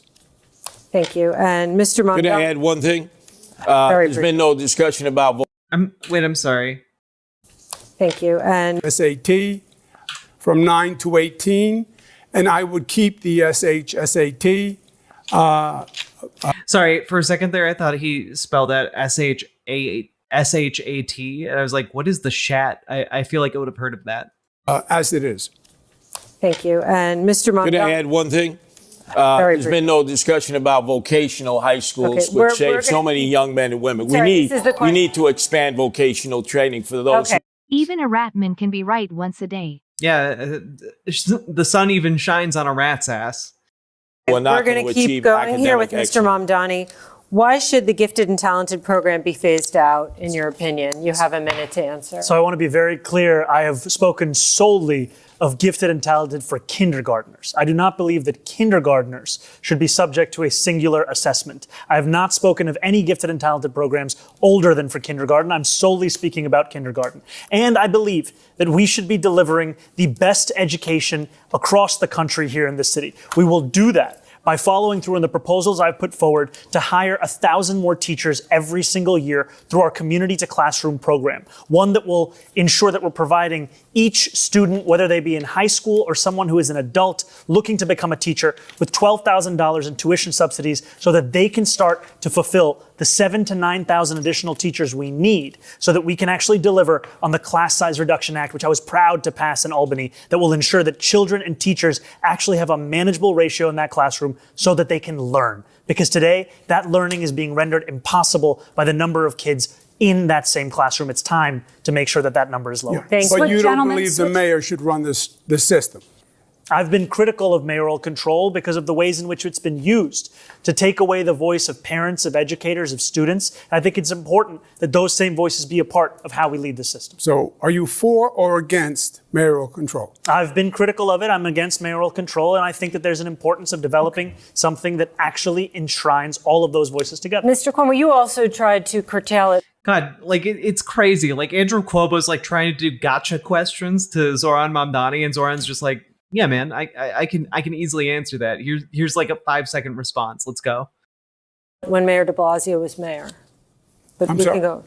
Did you hear what she said? No. I was saying you proposed a curtailment of mayoral control when Mayor de Blasio was mayor. There's been multiple modifications of mayoral control. But some proposed curtailment at your hand. So if you are such a champion of it tonight, No, I never proposed reversing mayoral control. No, shortening the duration of time he would have control of schools. Yes, for renewal. The renewal Mr. Mamdani, period. how much Counter control to of what you're schools, saying. Mr. Mamdani, how much control of schools would you be giving up? Is it just a sharing arrangement? I know you want to share with the districts and with parents, or would you be giving up full control? And is that an accountability problem if the buck doesn't stop with you? I think the mayor needs to retain the accountability so that New Yorkers know exactly who they can come to when they have critiques. And I think we also have to develop a system where we don't have what we saw just recently, where you have hours and hours of parents and teachers and students testifying only to be overruled without any consideration by the panel on Thank you. education. Mr. Mamdani, I have to move on. Control. Switching now, it's a question for all three of you, switching to students with learning challenges. Parents of students with dyslexia, ADHD, and autism are very well aware of the fact that the school system in New York City is not doing enough to meet their children's educational needs.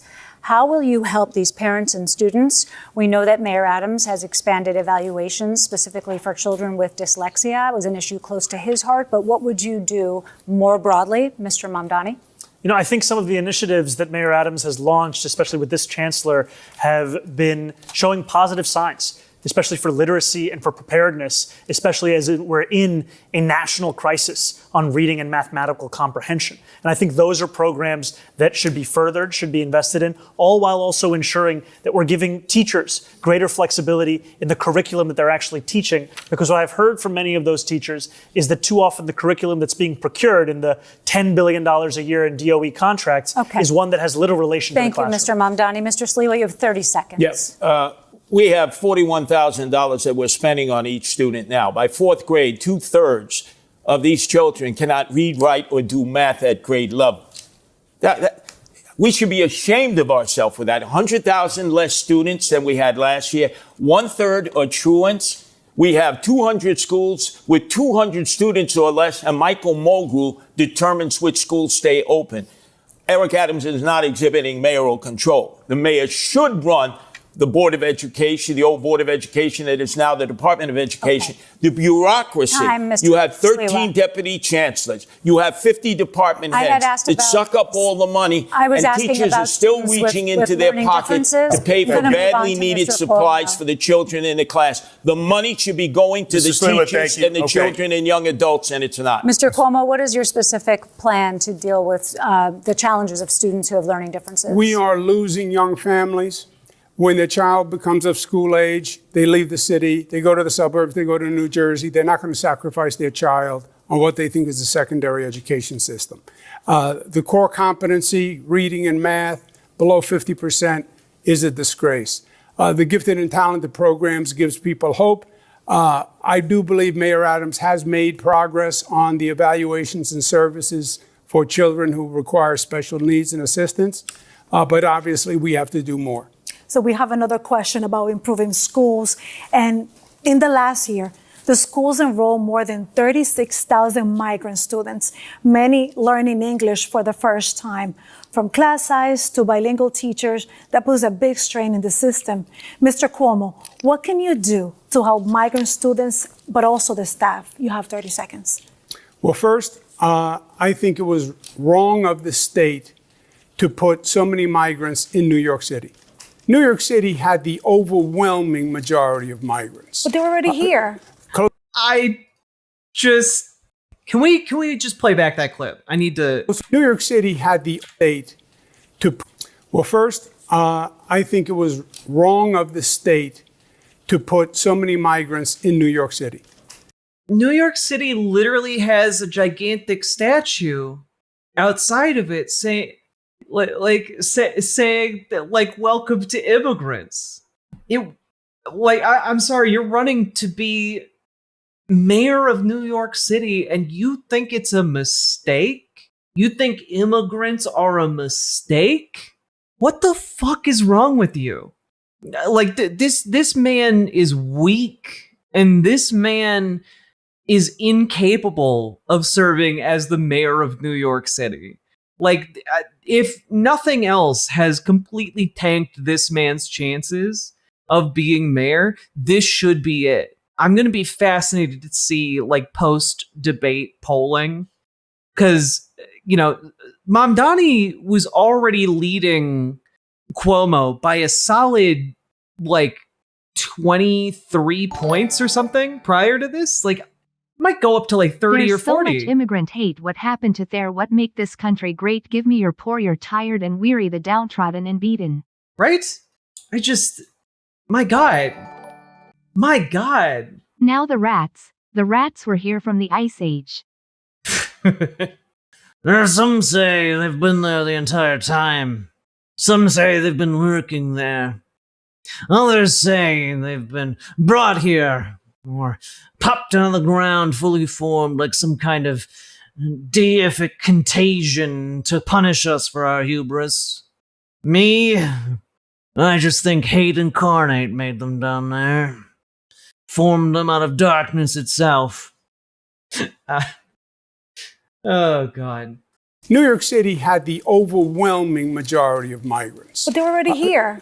Close to about 80%. The state should have put them all across the state. Nassau, Suffolk, upstate, so other... What do you mean the state should have put them places? When they migrate here, they get to decide where they live, man. Governments could have also... Well, they were bused here from Texas, right? And we have a situation but if right they're now, bused from they're Texas, you could have brought some to Nassau, 20 miles, Yeah, but they're here right now, Westchester. and we're asking Yes. for the cover. Yeah, just ship them around like they're goddamn prisoners. Yes, well, that's how the problem was created. Okay, we understand. The state put them here. The state gave the city the bill. It has now increased the challenge in our education system. The state is going to have to help financially. So you didn't answer the question, Mr. Mamdani, is your chance. When I spoke about our community to classroom program, the importance of it is not just bringing in 1,000 more teachers every year. It's so wild to see Andrew Cuomo fumble this hard, I'm glad he is, but damn, I don't enjoy it. Patrick Lucas, thank you for gifting a membership over in YouTube chat. Very much appreciated. Year, it's also that we would bring in a number of more bilingual educators, because what we've heard from a number of adults who have taught in other countries, now live in New York City, is the process by which they get their certification approved to teach here is one that is onerous and one that is actually pricing many of them out. That's why this is a program that will directly address that, to increase that bilingual capacity in our school system so that we can teach every single child, no matter when they got here, But the public education Mr. they Mamdani, deserve. this certification has been offered and it hasn't been successful. So how can you make more teachers to be, like they want to do this? Part of what I've heard is that the tuition costs as part of the same certification exams are onerous for many of these adults looking to switch careers. That's why this program is built upon providing $12,000 in tuition assistance that would lead to 1,000 more teachers every year. I think that makes sense. It's hard to go back to school to learn an additional language. That is a costly endeavor.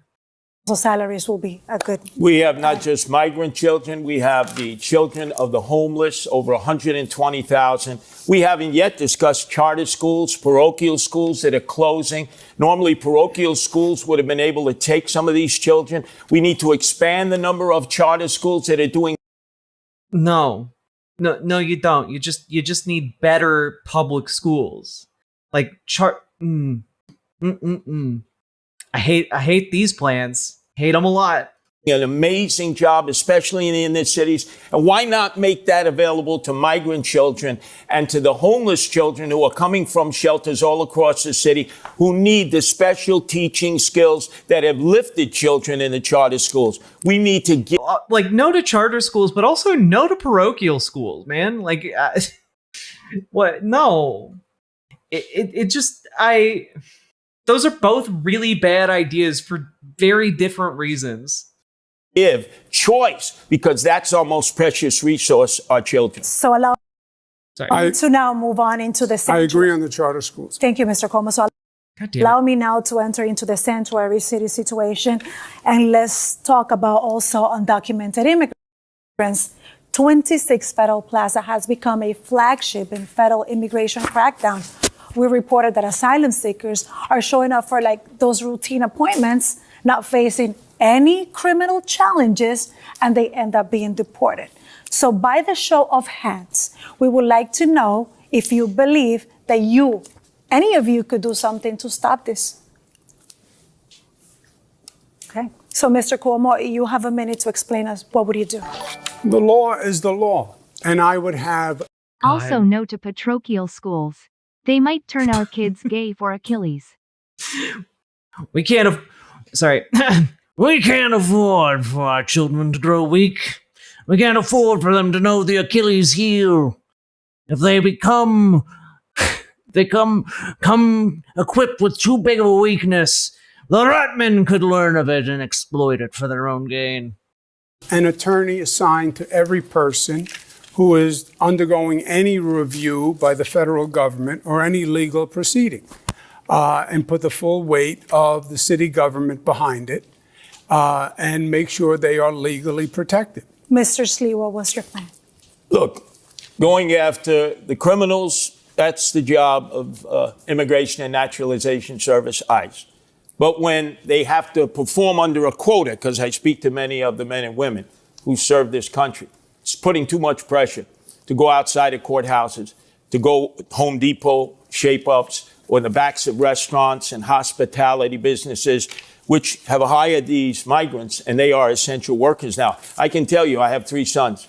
None of them are going to do that work. Some Americans will, but most won't. We need to protect the migrants who are workers, who are essential workers, and use ICE to go after the drug dealers, the gangbangers, the sexual predators, and those who are sex trafficking and involved in narco-terrorism. Mr. Ramda. Do you guys have any idea like what it takes for this man to be left of the Trump administration's deployment of ICE? It's fucking nuts that this guy is like, yeah, I've spoken with ICE officers, and they're going too far. They should be focusing on like actual criminals. Like that's wild. Like even this guy's like, yeah, whoa, ICE is pretty fucked up.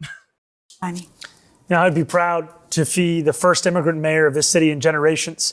And it's at 26 Federal Plaza that I've seen what used to be moments when New Yorkers would be getting their citizenship turn into moments of tragedy, where judges are asking New Yorkers who are there for a routine immigration check-in whether they're prepared to leave in the very same clothes that they arrived to that courthouse. I agree that we need more legal representation. I also think we need to actually be able to stand up to Donald Trump, because I heard from Pastor in East Flatbush, Pastor Galbraith, who told me how he accompanied a member of his congregation to 26 Federal Plaza. He sat there as a judge was determining her fate. They managed to convince the judge to replace the deportation order with a TPS order, but they knew that ICE would not care about that change, and they had to sprint her out of the building, smuggling her into the elevator in order to get her back to Brooklyn. Thank you. Candidates want to talk about New York City's economy and change the pace a little bit. Everyone supports growing New York City's economy. The mayor is our chief salesman to the business world. So we want to mix it up, test your persuasive power. So we're calling it an elevator pitch. And we'll start with you, Mr. Mamdani. In this scenario, imagine you're talking to the CEO of a big tech company deciding to move its headquarters to New York City or to Dallas. The CEO is concerned New York just raised its corporate taxes and employees will pay more for everything. Look into the camera and make your pitch to that CEO to come here and not there. Do it in 30 seconds. New York City has something that Dallas or no other city across this country could actually offer. And that is the quality of life. That is the arts and the culture. That is the people that make the city so special. And I, as the mayor of this city, will deliver that quality of life, will deliver the safety that is the cornerstone of an affordability agenda, and will ensure that companies choose to come to this city and also choose to stay in this city. Because so much of what drives the tech sector is a hunger for innovation, a unrepenting desire to actually innovate. And those are the very things that are going to characterize my city government in this. But what do you say to the CEO about the corporate taxes and also the staggering costs for the workers? We are going to make this city more affordable so that workers who want to work at those companies can actually be able to do so. And we're going to ensure that this city continues to be one where we see businesses opening and also staying open. All right, thank you, Sally. Mr. Cuomo, something of a reverse scenario for you. The CEO of a similar company with 1,000 good jobs tells you she's very close to moving her headquarters out of New York City. She cites everything from taxes to the crushing cost of... Oh, she's so close to doing it. She's so close. She's this far away. And, you know, if you do one more tax on her, she's going to move it all. She's going to move it all right out of that city. It's honestly insane that the mass vice kidnappings are a backdrop in this debate, just a single side question. Right?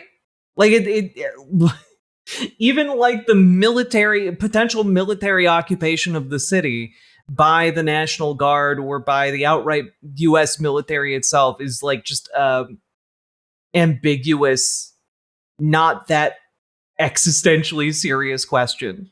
Living for her employees in New York City. How do you convince that CEO to stay? Please look into the camera and make your elevator pitch. You have 30 seconds. We know that the other companies in New York.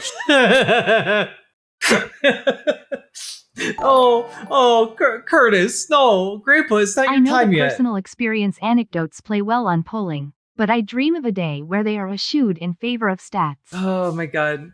Sake Tanuki, thank you for the 2 tier 1 subs. Oh my God. This entire thing has been absolutely unreal to see. Like this entire thing is wild to me. Like every moment of this debate, I've just been like gobsmacked by a new event that I was just like not expecting. I'm sorry. Yeah. I'm sorry.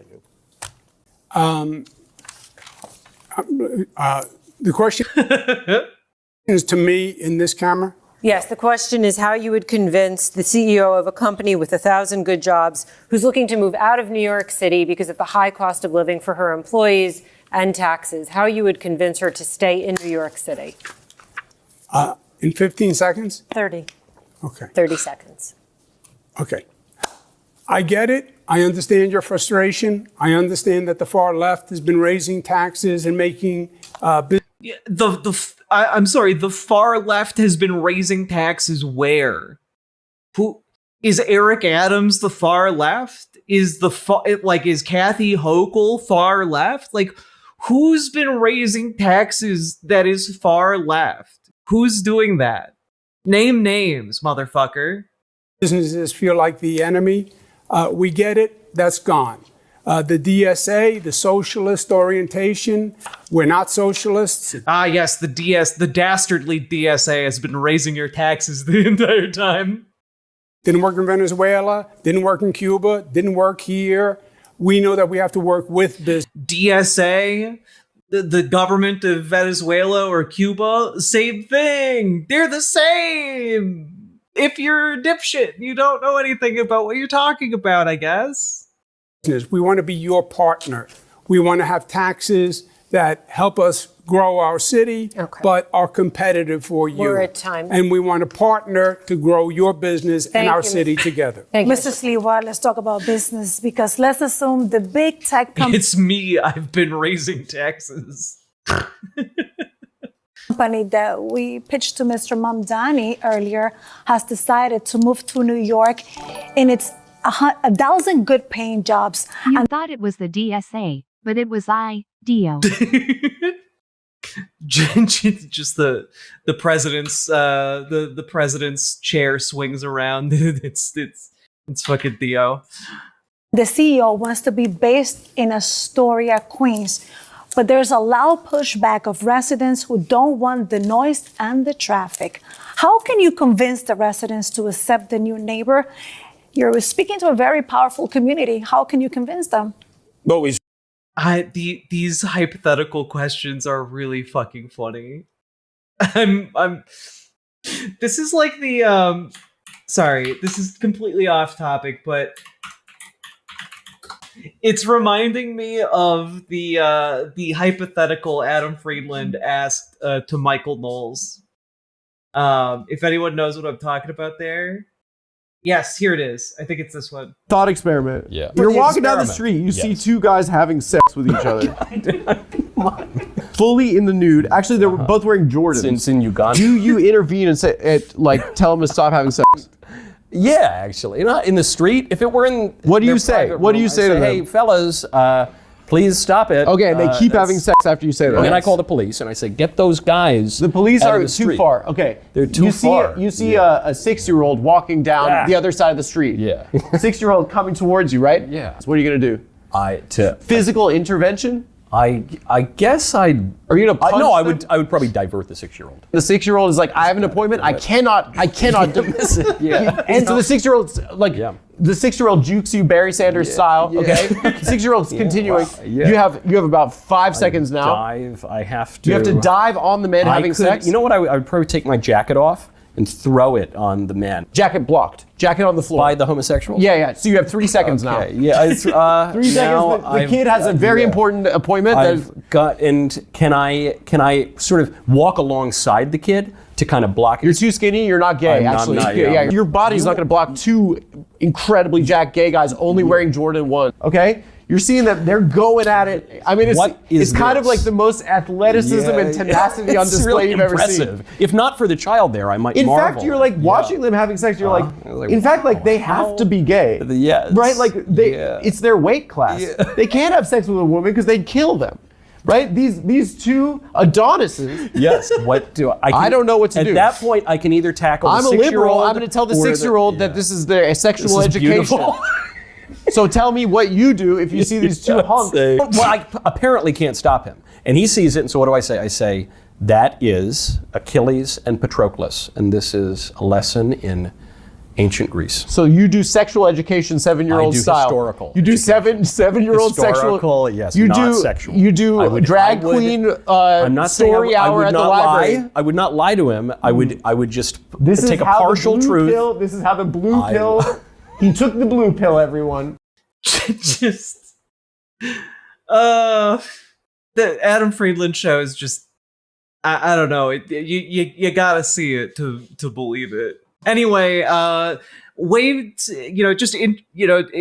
incorporating some Achilles and Patroclus lore alongside how these hypotheticals are coming across to me. There we go. Linked it back to previous content we talked about. Made sense. Saw that with Amazon. Amazon wanted to come in, and AOC led the charge and local elected officials to say no to Amazon. That was a big mistake. I would say this. Our companies are being recruited away by the day. We have young people who are going to school here who could fill their needs in these high-tech industries who also are being lured away. We need to cut their income taxes for 5 years. Tell them if you go to school here, graduate here, no income taxes for 5 years. It's an income tax holiday. And the most important thing, we have to be able to assure. What? What? Just an income tax holiday. Let's go. Thank you. The executives that this will be a city where we don't lock up toothpaste any longer, but lock up the criminals who make it intolerable to have a good quality of life. Thank you. We need to move on to a subject that is. Democratic Socialists of America that stopped Amazon and cost us 25,000 jobs. So Thank it's you, real Mr. life. Cuomo. We need to move on to a crisis that is very important to a lot of voters, and that is people struggling with mental health problems. Roughly 500 times a day, someone calls 911 about an emotionally disturbed person. And in a limited number of those cases, when the person is not believed to be violent, social workers are dispatched instead of police. Mr. Mamdani, you want to do that on a much larger scale. So we want to know, how will this work? When will you send police versus social workers? You have 1 minute.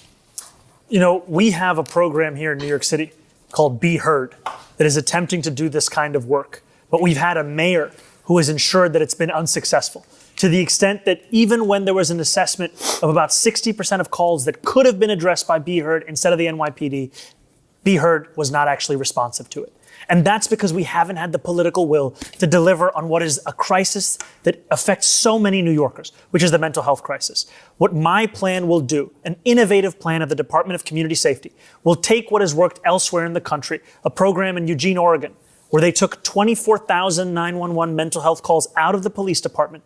They were able to respond to all but 311 without police assistance. When there is a concern for safety or of violence, absolutely, you would have the police there. But what we are doing today is actually ensuring that every single call is going to the police and not allowing them to do the work that they signed up to do. How will you determine whether there is a concern for safety or violence? What is the line between the calls in which police will be dispatched and the calls to which social workers will be dispatched? The line is also going to be one focused on violence and the threat of violence. And I also trust the operators who will be receiving those calls to make that determination, as they do every day today for so many emergency services. And just to exactly, like how will you personally, the mayor, decide? Like, the mayor doesn't personally decide those calls.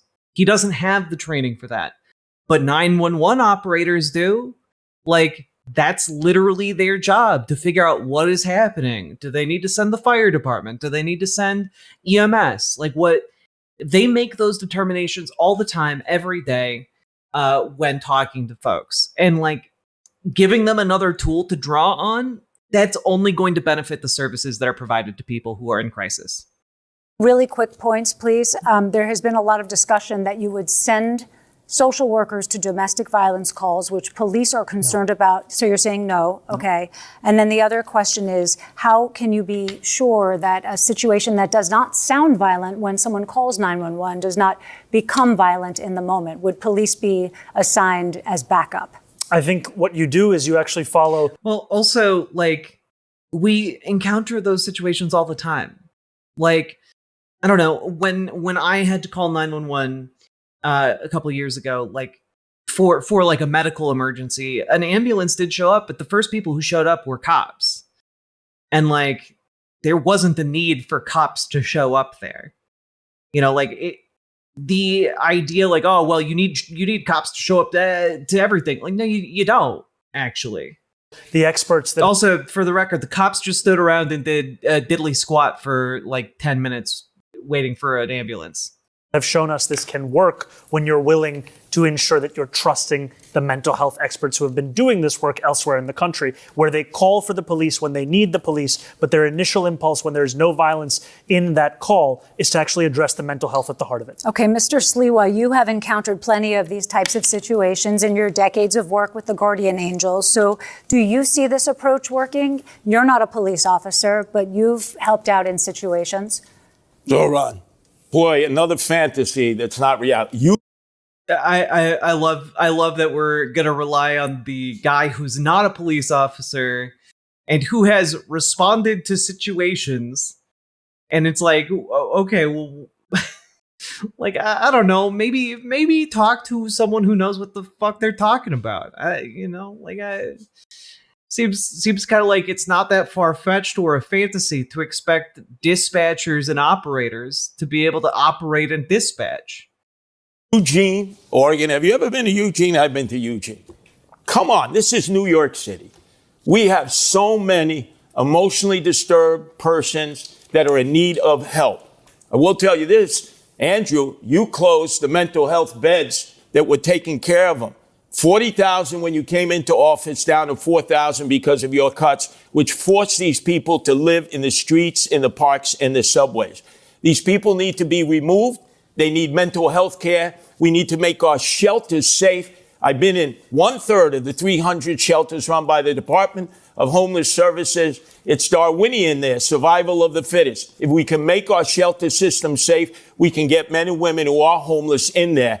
especially veterans who we're not giving any attention to, who we put out in Ward's Island at 10 o'clock at night, released during the day, don't give any training, have them roam about. And obviously, when you have nothing to do, you end up getting into trouble. Okay. This is a disastrous, homeless and emotionally disturbed plan that we have in New York City. And I'm the mayor that can change it because I deal with them every day in the streets, in the parks, and the subway. Okay, Mr. Cuomo, do you think that the NYPD handles these calls for emotionally disturbed people in distress well? Is there room for something in the middle? Yeah, I think the Assemblyman deals in theory.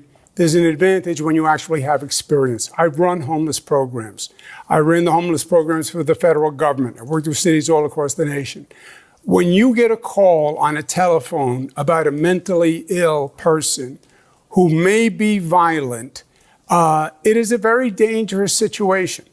And I think you should have a mental health worker accompanied with a police officer. Okay, but like also, sometimes you don't need that. Like, if you get a call, right, for example, you get a call about someone who's, like, suicidal and has a knife and is in crisis, like, yeah, send a police officer. But, like, if you have a call about someone who's, like, saying some really disturbing or scary stuff, you don't necessarily need, like, a police officer dispatched immediately, right? Like, you don't always need a cop on hand, actually. Because these can be explosive situations. I have been... Like, I'm sorry, but like, there's a part of this where I'm like, you know, people call, or you know, the city or the state sends out like inspectors, right? To like inspect the home. You don't need to send a police officer with like the guy who's going to check your electric meter. You don't need a police officer with the guy who's going to like, you know, check your water meter or whatever. You know, you don't need that because like, yeah, they might be going into a dangerous situation, checking out your house, you know, what might happen in there. But like, you don't need a cop to go with every single person who's going to interact with a member of the public. This is just nuts. Yeah, assign a police officer to every DoorDash driver. Exactly, scoop my gloop. In situations that seemed apparently calm and fine, and then erupted into violence very quickly, and it got very dangerous very quickly. So I would have a social worker with a police officer and get the people off the streets. That's the humane thing, and get them the care they need. Another solution. What if we made every pizza delivery driver an honorary cop? What if we did that? Then they could deliver pizzas and bust crime. Did you ever think about that? What if we just made everyone a cop? Just everyone's a cop. You can arrest someone else at gunpoint. It's totally fine. You know, then we have the maximum number of cops. Did you ever think about that? What if we just had the maximum number of cops? We paid everyone a living salary and, gave everyone medical benefits, and you could just arrest anyone at will. You know, it's, I'm just saying, maybe we need to think of some outside the box solutions. Can we arrest other cops? Absolutely. Not institutionalize 40,000 people again. We have supportive housing now. That would end in disaster. Yeah, you're right. The children cops would band together against adult cops. Which is what we use, and forensic beds for people who need them. Now, let me get this straight. A police officer is there first. He has to wait for the arrival of a mental health care worker. No, I would send them as a team. As a team. But that's not realistic. You're dealing with fantasy also. All right. The police officers are going to be the first one on the scene, and they're always going to have to deal with it first and foremost. Mr. Cuomo says that he has experience running homeless programs. What he has experience doing is cutting funding for the very programs that prevented homelessness here in New York City. As the governor, he cut funding. Outside the pizza box thinking, exactly, Mithril. For the Advantage program, which was putting New Yorkers who had otherwise been in shelters, otherwise been homeless. Can't forget the apple orchard cops. They'd be looking for bad apples. Exactly. You guys get me. Into apartments. I met one of those New Yorkers. Mr. Cuomo, she told me how that pushed her out on the street. Thank you, Mr. Mamdani. Brief response, Mr. He's talking about a program 14 years ago. That was a pilot program that had a work requirement. It was very controversial. It was $65 million. You're talking about Advantage, just so we know what you're talking program. about? Okay. It was 14 years ago, $65 million. I added billions to the homeless budget. funded the homeless budget larger than any governor in history. Okay. He Okay, cut thank you. that We want to talk program. about He all right. cut that Mr. program. Mamdani, we have Homelessness aired this- skyrocketed Mr. after Mamdani, It we did have not. aired It this was issue. 14 years ago. All right. It was during the Bloomberg administration. And yes, okay. Okay. I want to ask you about climate change. Hey Jack, would you consider taking a step back in time and doing a video on Vermin Supreme? You know, I would, but like, I would love to do. I've talked about this at length. I would love to do well-researched historical bits about like labor organizing and like different political figures in the U.S. But also that would require more time. And unfortunately, covering all of the events that are happening under a Trump administration is taking like all of my energy and time. But I would love to do that at some point because Vermin Supreme is a pretty interesting guy. New York City confronts the impact of climate change. One issue already on the desk of the next mayor is Local Law 97. It's passed in 2019. The law requires large buildings to gradually reduce greenhouse gas emissions by 2030. That may require very expensive upgrades to buildings, which some landlords and co-op owners say they just simply can't afford. We're wondering how each of you would enforce the law. You have 30 seconds. Mr. Cuomo. Local Law 97, I support. Implementing the law is going to be the key because it has to be done in a way that isn't so disruptive to businesses and residences that they just give up and pay the fine and don't even try to comply, which is what is going to happen now. It will be cheaper for them to pay the fine than comply. And that obviously will accomplish nothing. So yes, I support the law. Yes, we have to implement it, but we have to implement it in a way that is feasible. Right. Thank you, Mr. Cuomo. Mr. Sliwa? Local 97 will destroy those people who have invested in co-ops and condos. There's 100,000. It's forcing them to electrify. Now, you, Andrew Cuomo, took Indian Point offline, 25% of our electrical capacity with no replacement, which has caused skyrocketing. Oh no, not the inconvenience. Yeah, you can't look. You can't inconvenience people in New York City. You can't do that. No one would ever stand for the slightest inconvenience in New York City. You leave co-ops alone. These people don't like co-ops. They're capitalists. They want it to be privately owned. They want workers to be governed by miniature tyrants because they believe people are stupid and weak and can't possibly participate in democracy. You know, it's one of the reasons why capitalism is not compatible with like democracy. Electricity bills, and now we're going to force condo and co-op owners to electrify. Maintenance fees will go up 30%. These people will be leaving their condos and co-ops. They need relief. When I'm mayor, I slow that process down. We need our co-op owners and condo owners to stay here in New York City and not flee. Indian Point? Yeah. Indian Point was started before me. It was a very dangerous situation. We have nuclear facilities upstate, and my proposal and what I did is run cables from the nuclear facilities upstate to bring the power to downstate. Indian Point had 20 million people in the kill zone. Thank you, Mr. Cuomo. Mr. Mamdani, Local Law 97, how would you enforce the law as mayor?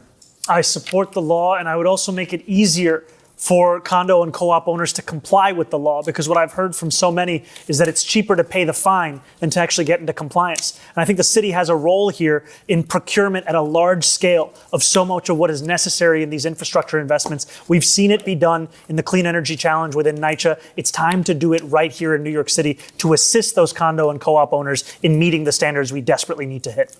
Okay, gentlemen, New York City loves its parades, and the mayor is often front and center. You have all said Local that you want to be 97 mayor. will cause chickens to leave their co-op. Guys, I'm dying here. Oh my God, we're so close to being done with this. But like, holy moly, like I'm struggling. I'm straggling. For all New Yorkers. So will you march in all the parades that mayors have traditionally marched in, or are there any that you would boycott? Mr. Oh my God, what is this question? Now, of course, the most pressing issue on all of our minds. What is your parade participation going to look like if you're mayor?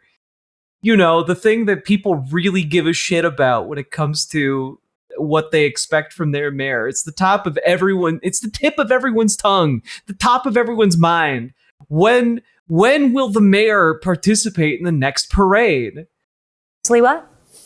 I think a mayor has a responsibility, whenever possible, to march in parades, to celebrate whatever that parade is performing as. I've been a Grand Marshal of the Pulaski Day Parade. I was proud to celebrate my Polish heritage. Are there any that you would boycott, though? I just need to move this along. Excuse me? Would you boycott any of the city's parades? No, I would not boycott any parades. Mr. It's the mayor's Cuomo, would you responsibility boycott? to be available to all racial, ethnic, and religious groups. No, I wouldn't unless they discriminated. Okay. Mr. Mamdani? There are many parades that I would not be attending because I'd be focusing on the work of leading this city. Excellent answer. There you go. Yeah, sometimes I might miss a parade because I got work to do. I got important mayor shit to do. Which parades? A number of them. I've already missed a number of those parades because I've been trying to speak to as many New Yorkers as possible. Okay. I don't have the list of all the parades I've missed. Wow, that's a lot. Are there... Oh, damn, Curtis, you're getting Mom Donnie on the parade question. I just can't. How is this fucking real? Come on. Oh man, look at this chuckle nut. Doesn't have any parade lists. Doesn't keep a list of all the parades he's not going to because he's too busy doing work to benefit people. God. Mayors should be going to all parades. Let me ask you. Because we know that according to the ancient pact made with the earth spirits below, if the mayor of New York City doesn't go to every parade, the sigil will be broken and the earth spirits below will come up and consume the land creatures. You have to attend the parades. Rare Mamdani L. I don't know. I think it's fine to not go to parades, but I also just don't like parades. They're loud, and I would really rather be doing anything else. Oh, God. Do this. Are there any parades that don't exist that you think should? Mr. Mamdani? What? I haven't thought. What? What is this kidding? What is this? I know you're kidding, Nathan Nielsen. But what? Okay, what, do you have? No, do you? I'm sorry. This broke my question. This broke my brain. This broke my question brain. What was asked? Did you guys not catch that? Parades that don't. Wow, that's a lot. Are there, mayors should be going to all parades. Let me ask you this. Are there any parades that don't exist that you think should? What hypothetical parades do you think should exist? Is one of the most strange questions I've ever heard in my life. Like what, like the Moon Men parade. Why don't we have a parade to honor the Moon Men? Why don't we have a parade to pay tribute to the cast of Alien? Why don't we have a parade in honor of The Thing from the movie The Thing? Just what kind of question is this? Mr. Mamdani? I haven't thought much about parades, to be honest with you. Mr. Cuomo? I literally have used none of my brain to think about parades I would want. I have not thought. I don't even know what parade doesn't exist, frankly. Could be for anything. Mr. Sliwa? Every parade has the right to exist in New York City. I would ask. All parades matter. All parades matter.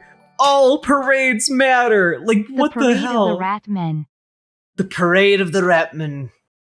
There want Mamdani's chances. Yeah, no kidding. Do dance kissing.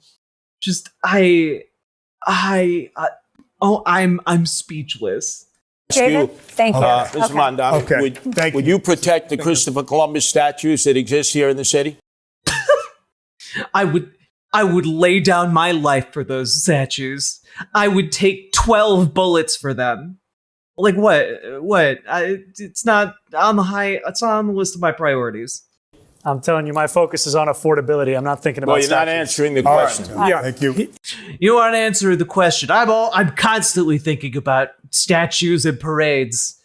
All right, when you're dealing with a parade or a statue, it's really important to be able to discern whether or not it's a bunch of RATMEN or a singular RATMEN in disguise. I've been ambushed too many times to count by a parade or a statue. God. All parades have a right to exist as holiday parades. What the fuck, man? What the fuck? He not answering the question. gave the finger to the Columbus Day statue. That issue's come up. I don't know. Grow the fuck up. Grow the fuck up. Christopher Columbus sucked. His crew literally wrote about how he was giving children away as sex slaves. Fuck off. Yeah, we should all give Christopher Columbus the finger. Dude sucked so hard he was stripped of his titles by Spanish royalty because of how he treated indigenous people. And do you know how hard you have to suck and how terrible you have to treat indigenous people for the royalty of Spain to be like, nah, you're fucked up. We're taking your titles. Do you have any idea how inhumanely cruel you have to be? Well, he did it. Fuck Christopher Columbus. That's what we call a disgraciado. Listen, we're in the last couple of minutes, and we thought we'd have some questions.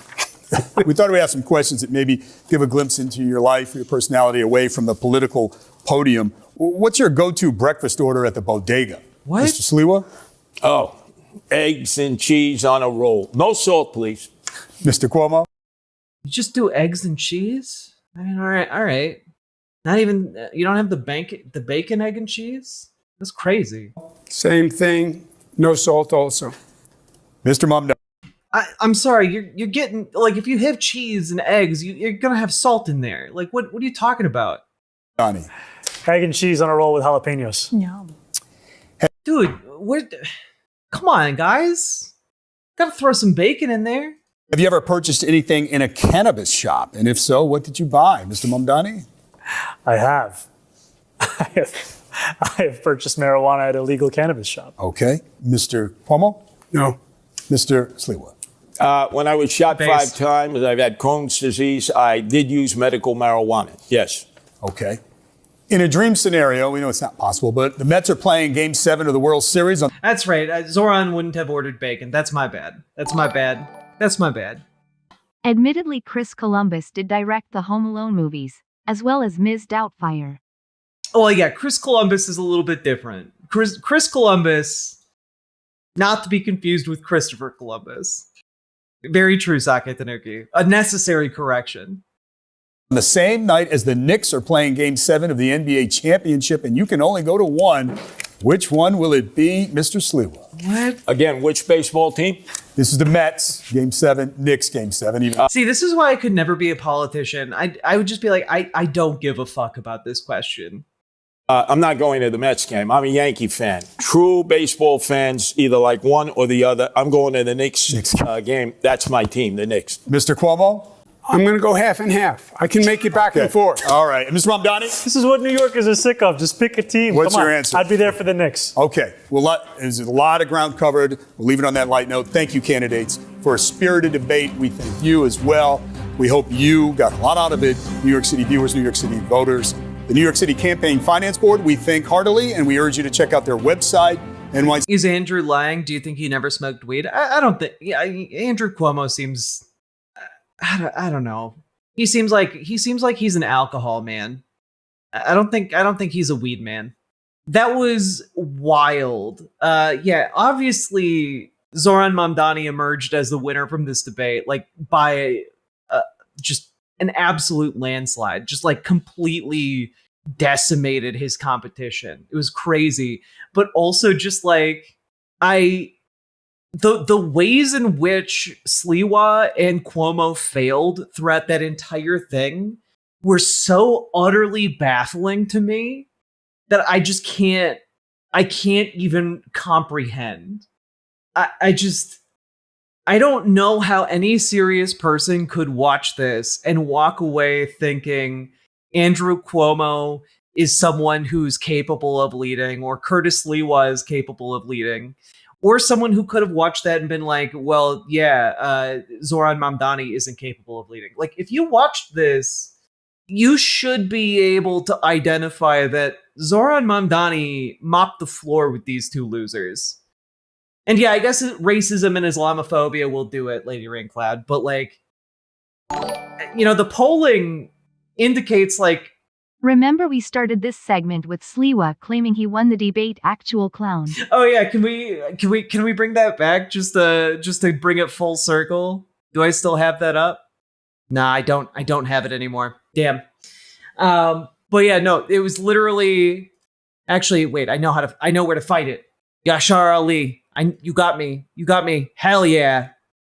I knew I remembered who posted it. Here we go, bringing it full circle. Everybody agrees Curtis Lewa won that debate tonight. Yeah, I actually agree with Curtis on that. I agree, by the way. Now it's time, Andrew Cuomo. You're one and done. You lost the primary. You lost the debate to me. Make room for Zohran Mamdani versus Curtis Lewa, the next debate. Let the people pick the winner. And after tonight, it's gonna be me. He's like a fucking joke of a man. It's so fucking funny, having watched it at the beginning and watching it at the end, just how big of a clown. Like, holy moly. Just absolutely wild. I just can't. Oh, fuck. It is deeply funny to me, though, that Curtis Lewa is taking advantage of any opportunity to shit on Andrew Cuomo, because even that guy recognizes Cuomo is the weak link here. Just as an FYI, the latest polling from Fox News doesn't include today in today's debate. Zohran Mamdani is up by 52%. He's up, compared to Andrew Cuomo, he's up by 24%. He is 24% more than Andrew Cuomo. I guarantee you, he is not like he's not sitting there worried that his debate performance is like gonna bring him down. He is so far ahead of Andrew Cuomo. It's ridiculous. This is a Fox News poll. And the fact that Zohran Mamdani broke 50% at all is crazy. It's just crazy. And, Curtis, like, compared to the last time, Fox News did their polling, Cuomo has lost a point and Curtis Lewa has gained 3. Like, these people are just performing. Like, Zohran Mamdani should have this in the bag 100%. But the reason that Cuomo is still in the race is because he's being bankrolled by billionaires. It's billionaire slop. What you're seeing, the performances you're seeing from Cuomo are just bought. They're bought and paid for by his biggest donors. And like, I don't know. I'm pretty happy about what's happening here. Okay. Yeah, this is an adult versus children, and it shows in the polling, I really hope he wins, because we need to send a message to the DNC that he's the new face of the Dems. I agree. It should be a landslide. And folks, if you would like to be a part of radicalizing your local Dems and like turning your branch of the DSA into an effective branch like the New York the New York DSA, you can. We've got a great way to do it here in our community. So if you're interested in doing either of those things, !Discord in any of the chats, you'll get a link to our Discord community, and then you can message Gamergy over on Discord, or you can message Dragonfly. Gamergy will help set you up with the DSA. Dragonfly will help set you up with your local Dems, and radicalize your local Dems and make your local DSA more effective. Do both, folks. Do both, because we need folks in both to really move this entire project forward. Okay? We also have channels for DSA organizing and Dem organizing on the local level. I suggest you use them, especially if you're excited to get involved, because folks, we want to make things better. Like, I don't want you guys to just be learning this or like laughing at this as like some kind of infotainment and then not do anything with that information. You know, in my ideal world, you guys learn and then you go out and you apply that knowledge and change your communities for the better. That's what I'm hoping we all do. And, you know, I hope you guys will join me in that endeavor. Whew. And if you've been enjoying this segment, remember to like, comment, and subscribe. Do the things that help the channel. And I will see you all next time, folks. Heck yeah. Riverboat Jack is coming to town. All the viewers gather around. Twitch and YouTube and swishy streams. All that content is bursting the seams. Politics, gaming, and plenty more. Your sense of fashion you'll adore. So grab your stuff and hop aboard. We're going straight to Jack's Discord. Riverboat Jack.